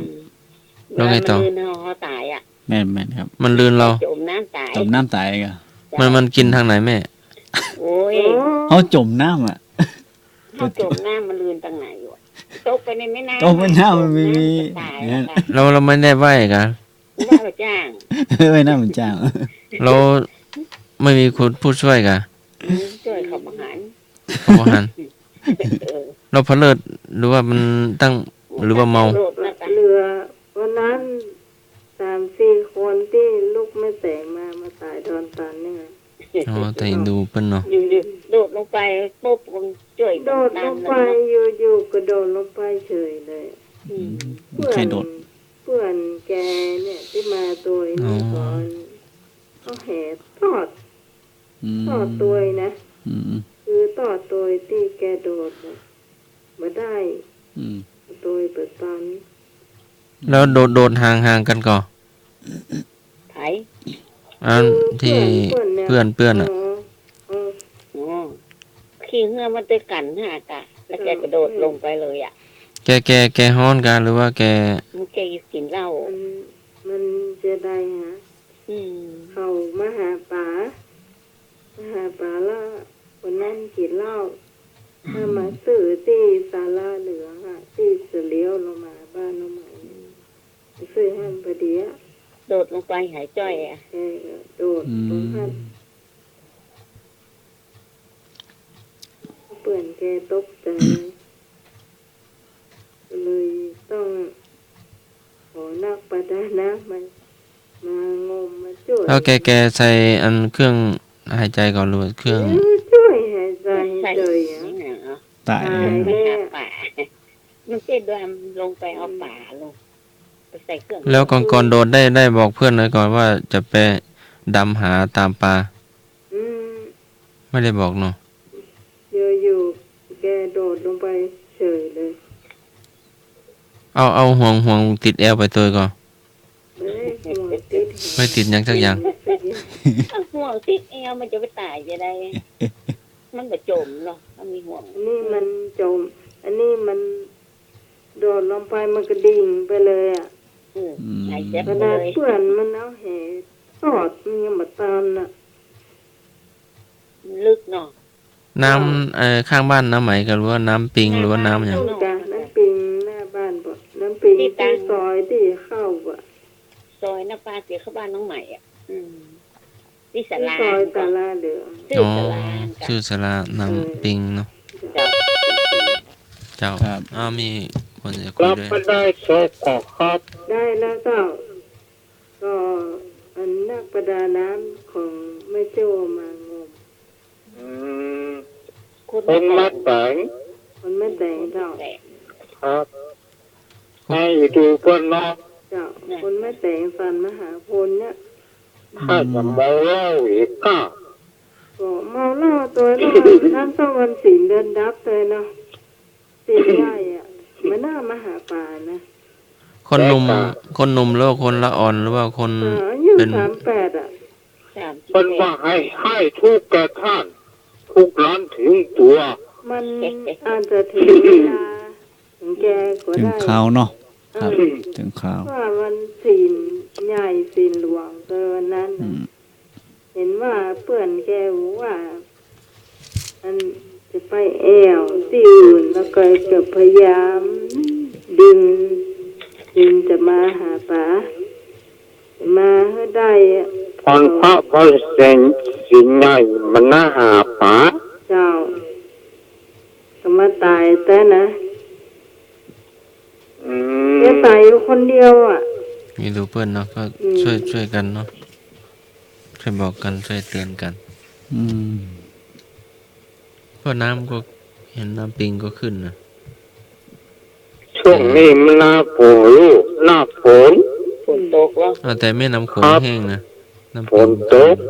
น้ำโขง น้ำเล็กนัก แต่น้ำเนี้ยกำลังไหลไปล่ะ ครับพ่อแม่ผมก็หนีจังดำหลงมาอยู่ต่อหายกับการน้ำเนี่ย เดี๋ยวมาท่วมไรนึก แต่ต้องไปจิ้มมีผนังอย่างกันตำจังลูก ก่อนนี้นักแต่อะ ครับ น้ำ เดี๋ยว ท่วม แรงเจ้า ก่อนเนี่ยอันฝนตกหลายวันนี้นะเตรียมไว้เถอะ น้ำท่วมมาแล้ว น้ำท่วม ท่วมแน่ ไปท่วมตั้งปุ้นพะเยาปุ้นเนาะ จ้ะ จังไงพะเยาอะน้ำท่วม จ้ะ อำ ดิ เภ น อ สไลด์ดังนั้นเนาะ อำเภอจูนน่ะน้ำท่วมสบายจูนลดลงไหล ต้องช่วยกันตักมาไว้ตอนหน้าแล้งอะเนาะ ช่วงนี้พายุเข้าลูก ครับ ท่วมเข้าหมดอำเภอจุน ในดูเปิ้นมากัน ครับ เจ้า ใครไม่เจอ อืม มันเนี่ยเนาะแต่ใครเจ ครั อบ เรา แร เนาะ กกะ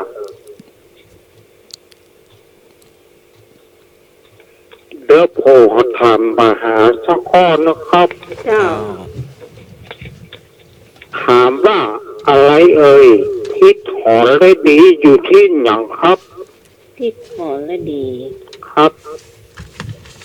ที่หอและดี มันเป็นคาถาป้องกันภัยสิทธิเดียวครับ โอ้อยู่ในป้องกันใจสิบทิศกะ เดี๋ยว ครับ เดี๋ยว อาคเน อาค ผิดอะไร เน นะ บุ บุ ร ร พา พาคำว่า ใช่ ของนลี อาคเนย์กับเสียงใต้ อาลาดี อืม ทักษิณกับใต้หอได้ดีที่หยังครับ โอ้และดีทิศกันเนอลืมไปเลยเนี่ยท้อง มันอยู่ระหว่างทิศทักษิณกับปัจจิมครับ กับสิ่งกับปัจจิม อืม อ่าเดี๋ยว ชาพุทธชา ขอ คุ งนลี กันเน มา อ เต็มนี่มันที่ตะวันตกนี่นั่นก็ แม่นละครับลักมันอยู่ระหว่างทักษิณกับปัจจิมเนี่ย ทิศตะวันตกเฉียง เดี๋ยว ใต้ ทักษิณ ทิศ ที่ ตะวัน ใต้ ตกเฉียงใต้ถูกแล้วครับการสมัคร ที่ตะ ตะ วัน วัน ตก ตก เฉียง เฉีย ใต้ งใต้ ทิศตะวันตกเฉียงใต้ มันอยู่ มีบุรพา บุรพา อาคเนย์ทักษิณหอเลดีปัจจิมพายัพอุดร อุดร อีสาน อีสาน แล้วเทวดา อากาศ องค์ไหนเฝ้า แล้วก็ปัทวี พยัคฆ์อุดรอีสาน แล้วมีเทวดาเฝ้าอยู่ก่อนหรือว่า มีแค่ชื่อ ปัทวีสุ โอ้ ดา โหนะครับ อันนี้นะ สุดท้ายอากาศรัศมี มันอ ครั ยู่ บ อยู่ในโล จะ ก เอา นี้เนาะ จังท่องกันนะ เจ้า บุรพาลักษมีพระพุทธทูลนังอย่างน่ะ ครับ จะท่อง รัศมีพระพุทธกุณาบุร นั พาก กะนะ พระธรรมมีตังบุรพารัศมีพระสังฆานันทุกโรอภยัง เนี่ยครับเป็นคาถาคาถาป้องกันภัยสิทธิ สัพพภัยสัพพเคราะห์เสนียดจันไรวิวันชัยเยสัพพะทานังสัพพะลาภาภาวันตุเมราคันตุสุรา เลิกกันถูกนะครับ ถูกแล้วครับ เจ้านี่อย่างแถม มีข้อเด็ดนะครับแม่ครับ สมัยจะทำเนี่ย อืม อ๋อ ตีกันนะครับ ค เจ้า รับนี่ครับ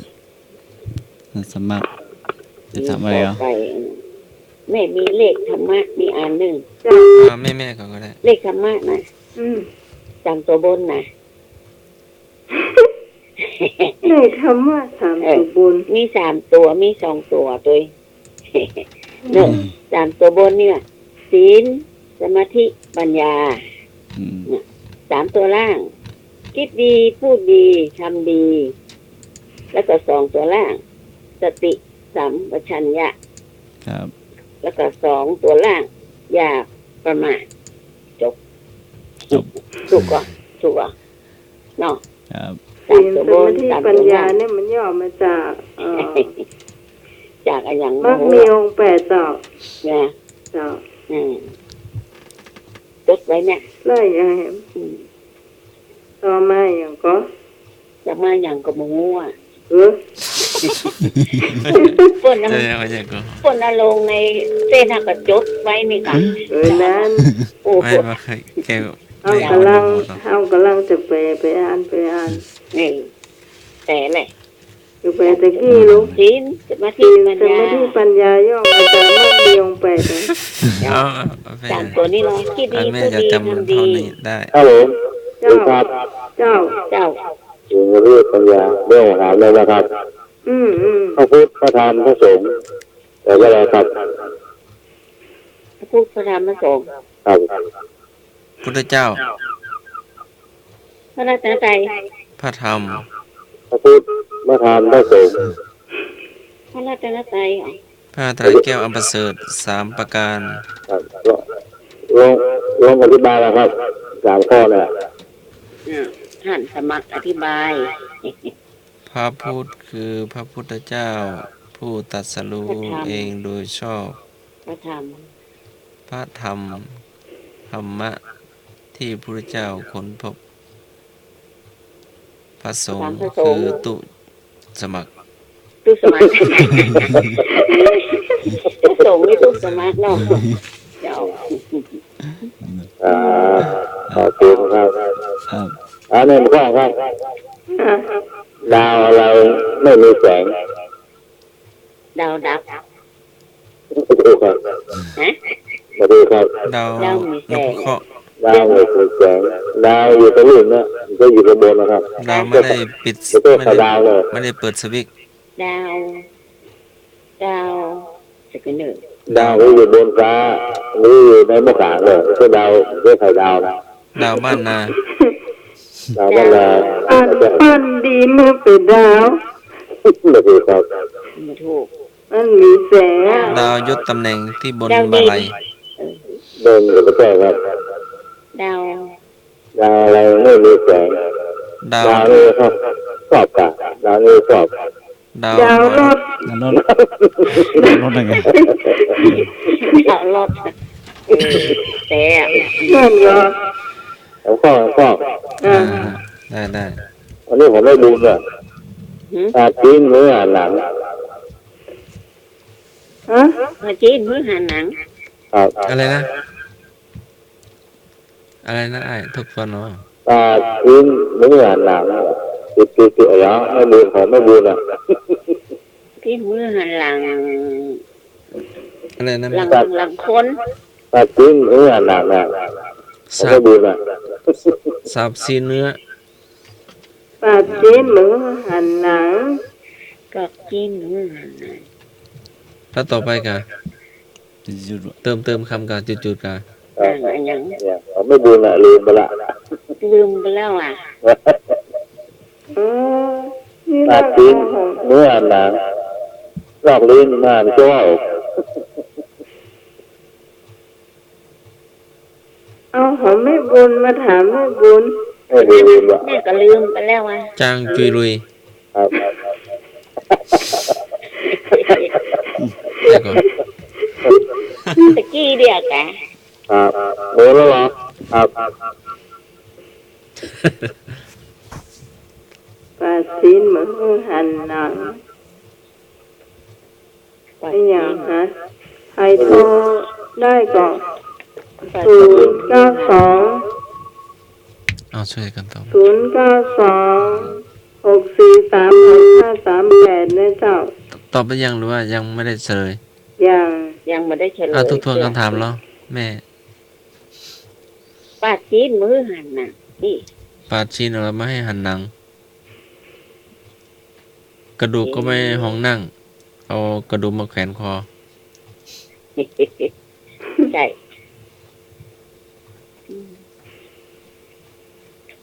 ไหนกำไรหา เอามะพร้าวมาขายตลาด ไอ้อย่างฮะ ว่า ปอก จำได้ ปอก อะ มะพร้าว ฮะไอ้หนุ่ย อาชีวการเนาะตอบ ไป เนาะ เราอะ ไปพูดแล้ว โทรมาก็ได้เหรอ ได้หมดแล้ว อันไหนก็มู้ข้อไหนก็มู้ไหน โทรมาเลยอาชีวการตุสมพร สุสมพร ตุหัน แต่ประ กอบ กา แก็ ศ บ ปานนี่ก็รับ แล้วน้องไม้ เจ้า อันมาละ แม่บุญทำอย่างก็เอื้อน ไอ้หนุ่ พ่อหลวงทำอย่างก็ กำนัน ขอกำนันเพิ่นถามว่าใด ปาจีนเหมือนหันหนัง ท่านนั้นมีถามคำถามได้ก่อเหมือนของอันพวกกำนันแล้วนะ เจ้า จะไปเปิดเสื้อหรือเปิ้นหันหลัง จะไปลอกหนังหรือเปิ้นหัน หันจีน น่ากะ นั่นแหละ มันคล้ายกันน่ะ นั่ ค่ะ นแหละ เนาะ เหมือนกันก็ น่าจะเหมือนเนาะ บ่เหมือนค่ะ อ๋ออย่าไปเปิดเสื้อคนหันด้านหลังอย่าไปลอกหนังหรือคนหันเนื้ออย่างกับคนเฮาเนี่ย จะไปเปิดเผยเรื่องส่วนตัวมากเกินไปอย่า เจ้า ครับ บางคนผู้ฟังดีก็ดีผู้ฟังบ่ดีผู้ก็สมน้ำหน้า เจ้า เจ้าน้องไม้ เจ้าขอบคุณแม่แดงเนอะขนมยังหมดจ้ะนะ โอ้วันนั้นเอาไปนั่งนักนอ เป็นยังไง เจ้า ทหารแค่หมูตรงนั้นก็พอแล้ว เจ้าคะแนนเอาน้ำใจไปเถอะนอ เจ้า น้ำใจมาให้แรงนะนอ เจ้า เจ้า ขอบคุณเจ้าไม่ เจ้า ได้ ครับ ไอ้นุ้ยไม่เฉลย ไปหน่วยมา อ้าวน่ารอเนาะ ไอ้นุ้ยไม่เฉลย ปลาแห้ง ไปแห้งไม่ เหมือนกับของแม่แดงก็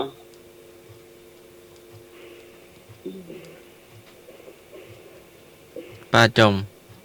ปะจ่องมาละ ครับผม ถูกกับปลาลาปลาจม เป็นอย่างของไม่แดงนะครับ เอ๊ะคล้ายๆกันเดียวกันหน้ากะ อ๋อ ครับ กันนะ พูดถามบัดถูกลูก เอาละ เหงาละ ถามบัดถูกอ่ะ ต้องถามที่แม่แดงนี่เนี่ยได้ เอ แล้ว อเนาะเอาตอบได้ทันทีเหมือน คำ กัน ถาม นะ ก็มีหลากหลายเนาะก็บอกอย่าง เ อันนี้สไตล์อันพ่อหลวงเหรอ มัน จะตาย สไตล์กำนันเหรอ เอาละเลย ชอบใจ ทำแม่มเอาทำเลย เอามาแถม เออจำไม่ได้ละ มีแฮมกอง นี่ถามเขาหน่อยเนี่ย น้อยบดีเป็นอาจารย์นานบดีเป็นช่าง จังโส เจ้า คนเคยเป็นสามเณรไม่ควรเป็นอาจารย์วัดมคทายก อำนาจไม่เป็นจังโส คนเคยบวชเรียนเป็นภิกษุไม่ควรเป็นช่างชอ ความหมายทำอะไรให้เหมาะสมกับบุคลิกและความสามารถ เจ้า นี่ของนานข้อมูล อย่าง ต่อไป ไปอย่างอย่างออกก็ถามไปแล้วอย่าง ถามเลยรวดกันได้จุดก็ได้ เต็มว่าพริกหลวง11,500บ่เท่าพริกน้อยพายจุด พริกหลวง1,500พระ เจ้า เจ้าพริ ต่ ก อพี่น้อยแก่นเดียว แม่นก็ท่านสมมติ ๆมันอยู่ในตัวเราเนี่ย มันมีตัวเฮา หืม เชื่ออวัยวะตัวเฮากะ ถ้าเราจะเอาพริกมาเราต้องใช้อะไรอย่าง ใช้อย่างใช้มือตาม มือ เจ้า เด็ด แม่นเหรอ เอากำเดียวเอา ไม่เรามือ เอามือใช้มืออีก เต็มว่าพริกหลวง11,500บ่เท่าพริกน้อย หนึ่ง พาย เดี มื ย อ ว พายมือคำแปลมีถึงมีพริกเต็มพึงมีพริกเม็ดโต เป็น10,000ก็ไม่เท่าพริกเม็ดเล็กที่มีค่าพายมือ ความหมายยาคมแหงละแก ผู้ที่เล็กกว่าบางทีเขาอาจจะเก่งกว่า ตรงกับสำนวนเล็กพริกขี้หนู อ๋อ ผมมาลำแต่เนอะ อืม ไปกินหนู เล็กพริกขี้หนู เอา จะ เอา กินเหรอ กับกับขนมเส้นนะครับ ที่ทอดกันน้อยๆนะ เราหายค่าหลับเลยอะ เผ็ด เม็ดเดียวนะ วันนี้ ใครรั เรา บเลย มา นะ กินซี่แก่น ครับ โอ้ สวัสดีครับ น้องไม้ เจ้า ขอถามกำแน่ เจ้า ของกินอยู่ที่คนมาก คนจะฮักอยู่ที่ไหน อยู่ที่ความพอใจ เบิ่งใจ เอาใจใส่ เปิง อ๋อ ใจ เบิ่งใจ เจ้า เปิงใจ เป็นยังไงเปิงใจแม่ พอใจ เปิงใจ อาหารที่อยู่เขาที่เขาชอบแต่ละคนเนาะ เจ้า ครับ ค คนฮักกัน คนที่เฮาฮักกันนะ เจ้าแต่ว่ายังขนมพวกที่แม่เอามาวันนั้นก็เปิงใจเนอะ อ๋อโอ้ชอบหมอวันนั้นเฮาเอาไปตัวยหมอ ว่าเล่นแบบใด อาหารอยู่ที่คนชอบแต่ละคนฮักกันอยู่ที่ความพอใจ เจ้า ห้ามมือฮักกันมาได้เนอะ ไข่จะไปห้ามของที่ห้ามมาได้เดี๋ยว คน แม่ ฮักกันห้ามกันมาได้แน่ แม่เดี๋ยวจะคอยเธออยู่ที่ซอยเนี่ย ซอยเดิมกะ มันละยังคอยอยู่ที่ซอยเดิมกล้วยเป็นหวีน่ะกะ สวยไหนบ่ฮู้สวยเดิม โอ้ เคยเดิน ถามน้องใหม่ก็ได้เนอะ โหแล้ว น้องใหม่ คอยอย่างก็แม่ ใหม่แน่ ดักแซ่ คอยอย่างก็คอยเหรอ ฮะ คอยอย่างก็ ยังคอยอยู่ซอยเดิมเก้าอี้1 หวี ยังคอยอยู่ซอยเดิมกะ กล้วย1 หวี ก็หลีเรื่องเลย เจ้า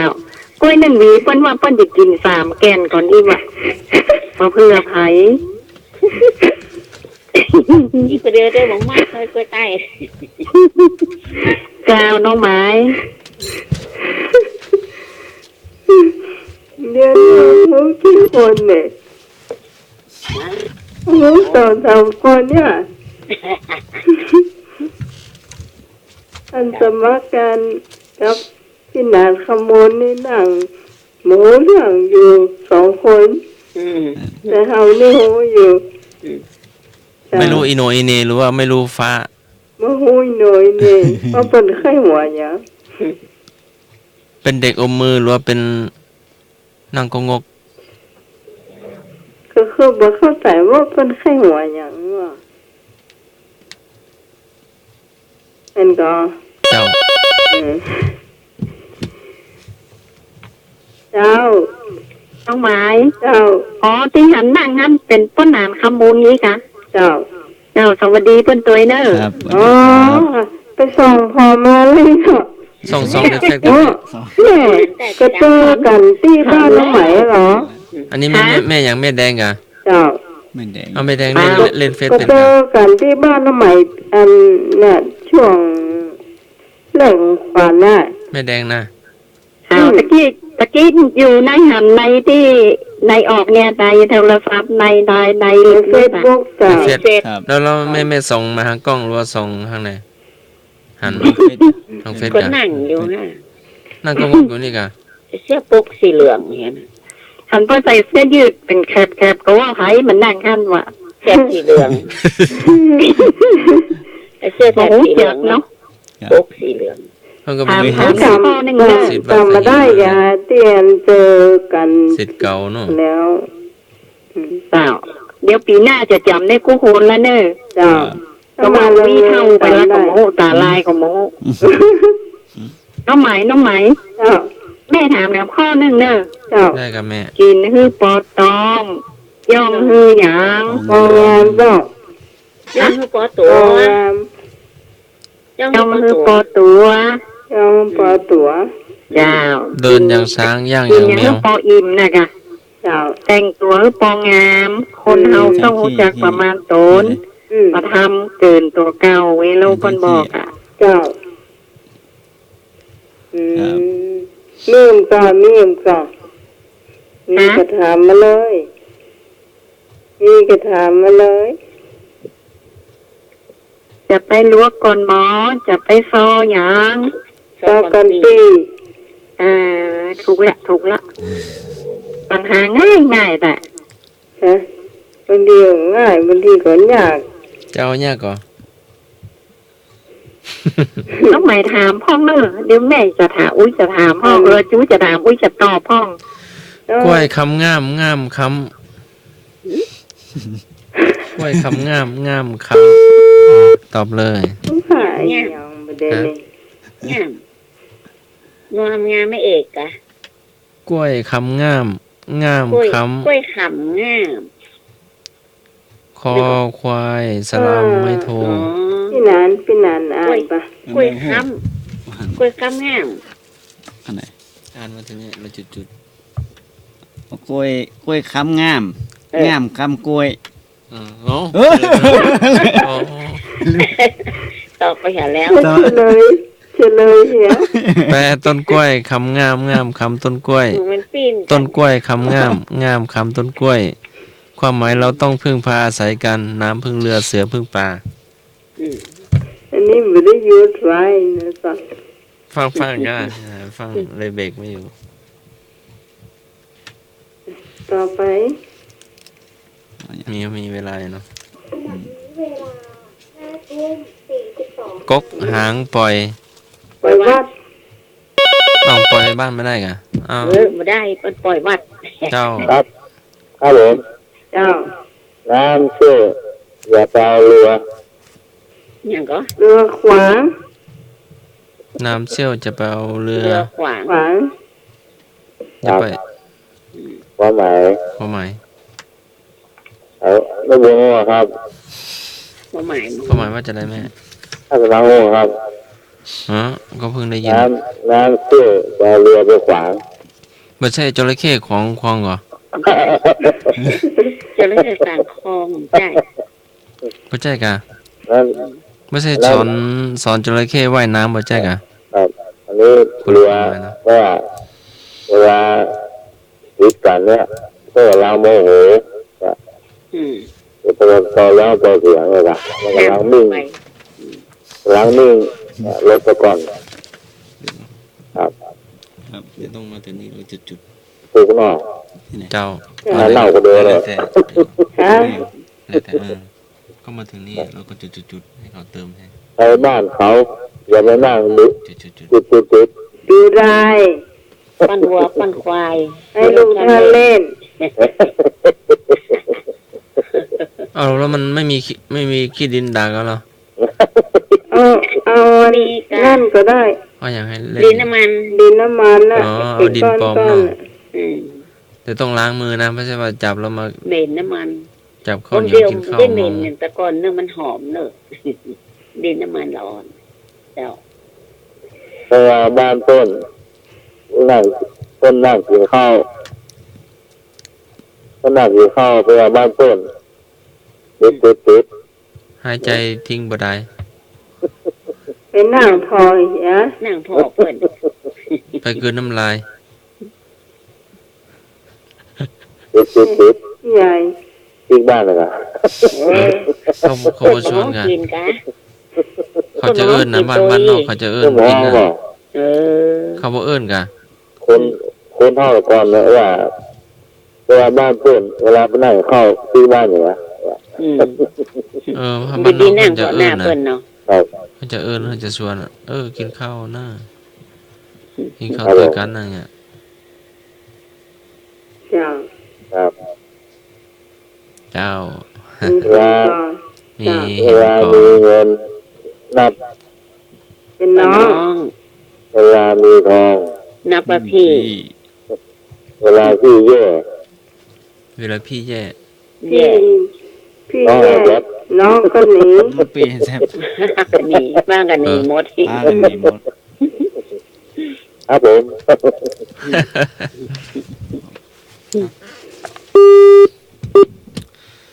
มีทองก็นับว่าปีขอยืมหน่อย ได้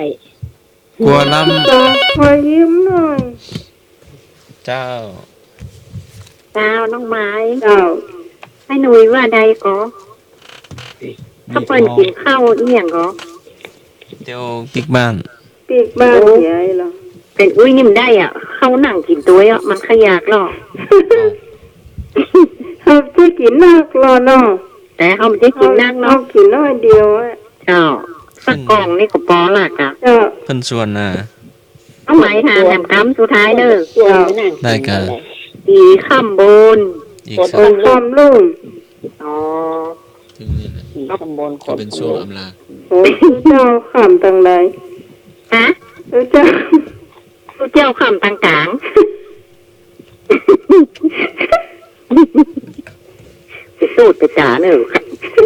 เจ้าก็สุมาเถอะ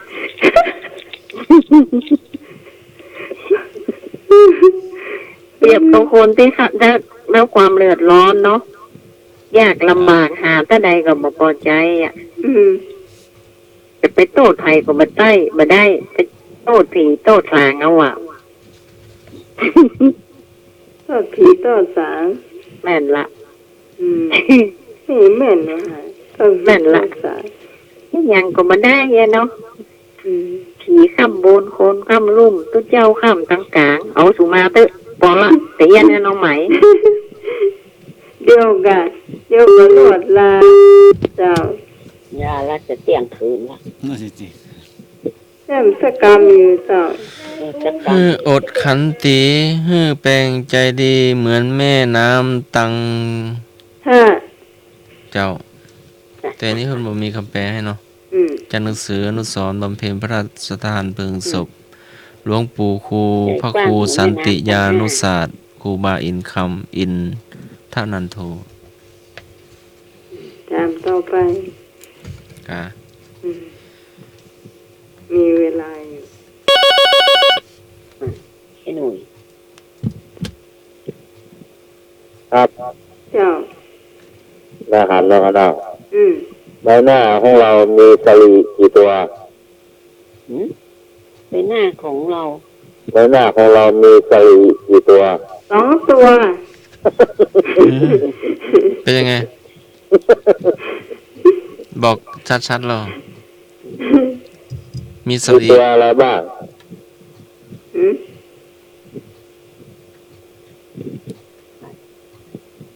ใบหน้าของเรามีสลีกี่ตัว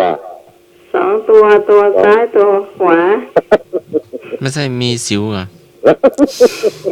สิวเสียนสิว มีสิว หัว มี ช้าง ฝ้า สิว มีสะพัด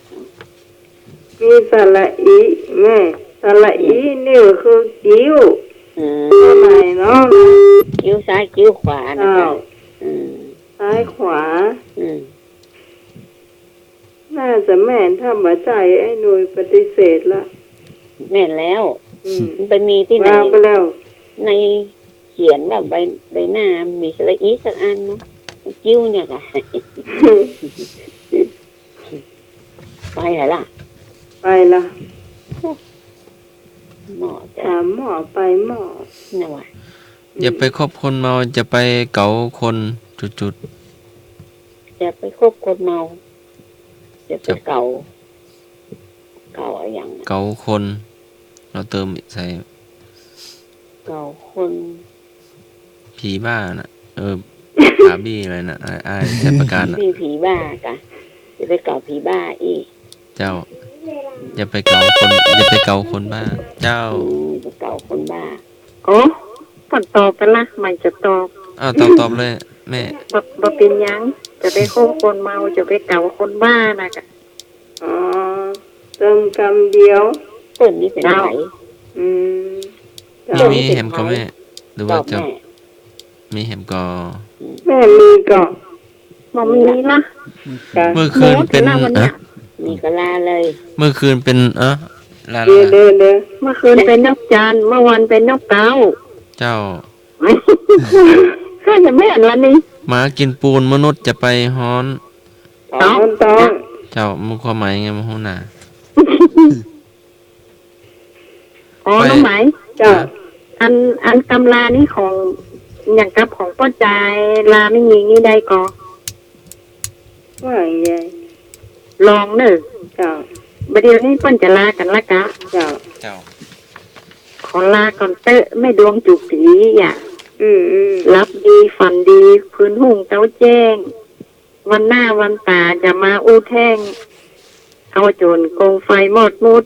บอทิดกอดจันมาการกบปุดของน้องอยู่ท่าดักคอยปอละเนอะ นอนรับฝันดีกุคนกราบนมัสการท่านอาจารย์แล้วก็ท่านสมัคร เจ้า แล้วก็ลุงงานอย่างก็ พี่นันขโมูลเจ้า อ๋อพี่หนานขโมนตัวเนอ ครับ น้องไหมตัวเนอแม่บุญไอ้หนยนัธรรมะขายเขียนกุคนเนอนอนรับฝันดีเนอ เจ้า ผูกตื่นมาพบปะแต่สิ่งดีๆเนอ เจ้า เจ้า ขอบคุณเจ้าแม่แดงเจ้า ครับครับ เอาแล้วเจ้าคุณผู้ฟังที่ยังมารับมานอนเตือนนะเจ้า เอาแม่ มา ก่อน ลา เนาะ กันก่อนเนอะ แม่ลาก่อนเนาะ เจ้า เจ้าไว้สาท่านอาจารย์ไว้สาท่านธรรมะสวัสดีไอ้หนานไปเด้อสวัสดีน้องไหม เจ้า สวัสดีไอ้หนุ่มไอ้นึก เจ้า แล้วก็ไม่แดงตัวแล้วมีฝันดีกันเนาะ เจ้า เจ้าสวัสดีเจ้า เจ้า ครับ สวัสดีครับผมหนึ่งประตูหายามาขอมาจากทุกท่านครับผม ครับ ทุกท่านผู้ที่ผมพูดผิดอะไรก็ขอเอาทางกันพี่หนุ่ยและพี่นิดและดูมีทุกท่านขอให้ถ้าผมไม่เห็นถึงคนใดคนหนึ่งก็ช่างแต่ผมขอให้ทุกท่านโชคดีครับ ขอติดมือขอพนมมือขอไว้สา ครับ และผมพูดผิดอะไรก็ขอเอาบทสิกันกันผมครับผมสวัสดีครับขอทุกท่านขอให้ร่ำรวยขอให้หลับได้เงินขอให้สิ่งได้เงินล้านครับไม่อยากให้ได้เงินแสนมันสาหัสครับผมสวัสดีทุกท่านและอาจารย์สมัครเลยครับผมสวัสดีครับ ครับ เจ้าสายตะกี้โทรมาเลยเนอะ สวัสดีครับ เจ้าไอ้นึก ครับ ผมขออำนาจคุณอำนาจสิ่งศักดิ์สิทธิ์ทั้งหลาย 16ใน16ชั้นฟ้า15ชั้นดิน14ในภาอากาศ จงโดนบันดาลให้ทุกคนทุกท่านมีความสุขความเจริญนะครับ ครับ สวัสดีครับ เจ้าขอบคุณเจ้าไอ้นึกเจ้า มาเจ้า คุณผู้ฟังท่านไหนที่ยังมารับมานอนเตือน ครับผม เจ้าไอ้นึก ครับ เจ้า ตามรักษาท่านอาจารย์ครับท่านสมาครับ เจ้า ท่านมีหนานะครับ ครับ ที่สมัยนะครับ เจ้า ให้แม่ทุกท่านรับคุณดีกันดีนะครับ เจ้า ครับผมท่านท้ายก็ขอท่านแรงทุกคนที่สมัยเขาแนะนำนะครับ โอ้ยคนเมาเหล้าว่ะฮะ เด็กแล้วนอนเสือ สวัสดีครับ ครับครับ ผู้หญิงก็พูดว่าเจ้า มีไผ่แถมคุณผู้ฟังท่านไหนยังมารับมานอนเจ้าที่ฟังรายการนี้ รายการธรรมะเคลียร์เจ้า วันที่4 เดือนสิงหานะเจ้าใกล้หมดเวลาแล้วถ้าบ่มีท่านสมัครเนื้อเจ้ากับ ครับ พี่นานเนาะ สัพพะทานังธรรมะทานังสินาติ การให้ธรรมะย่อมชนะการให้ทั้งปวงที่มาสุภาษิตขุทกานิกายธรรมบทค่ำคืนนี้ ก็กราบขออภัยเนาะที่พลาดประการใด พระเทรานุเทระด้วยความเคารพอย่างสูงหลับฝันดีตื่นมาก็ฝันดี เป็นสุขทุกท่านโดยเทินเจริญพรนะพี่นาน ค่ำคืนนี้ก็ขออวยพรให้แปลงรายการธรรมะไขเขียดกุจูคนเนาะ เจ้า คือพระพรรับวันดีได้พบกันใหม่ในคราวตั้งหน้านะครับขอสวัสดีครับ เจ้าสำหรับวันนี้ขอบคุณคุณผู้ฟังทุกเสียงทุกฝ่ายที่มาช่วยกัน จัดรายการธรรมะเคยเครียดนะเจ้าขอบคุณพระอาจารย์พระครูสมุยสวัสดิ์วรกิจโตผู้อำนวยการสถานีผู้ควบคุมเสียงเลือกเพลงคุณผู้ฟังได้ฟังโดยขอบคุณพี่นานคำมูลท่านสมัครนะเจ้าขอบคุณทุกคนที่ฟังอยู่ถึงแม้จะไม่ได้โทรมานะเจ้าถ้าฟังอยู่ก็ต้องขอบคุณนะเจ้า วันหน้าวันต่อไปเนี่ย ชอบรายการนี้ก็อย่าลืมติดตามกันต่อไปเจ้าทุกวันเสาร์แล้วก็วันอาทิตย์ตั้งแต่3 ทุ่มถึงเที่ยงคืนสำหรับวันนี้ทีมงานธรรมะใครเครียดของเขาต้องลาคุณผู้ฟังไปก่อนข้าเจ้าพิสมัยสุริโยดรจากบ้านนอนปันตำบลหลวงแก้วสวัสดีเจ้า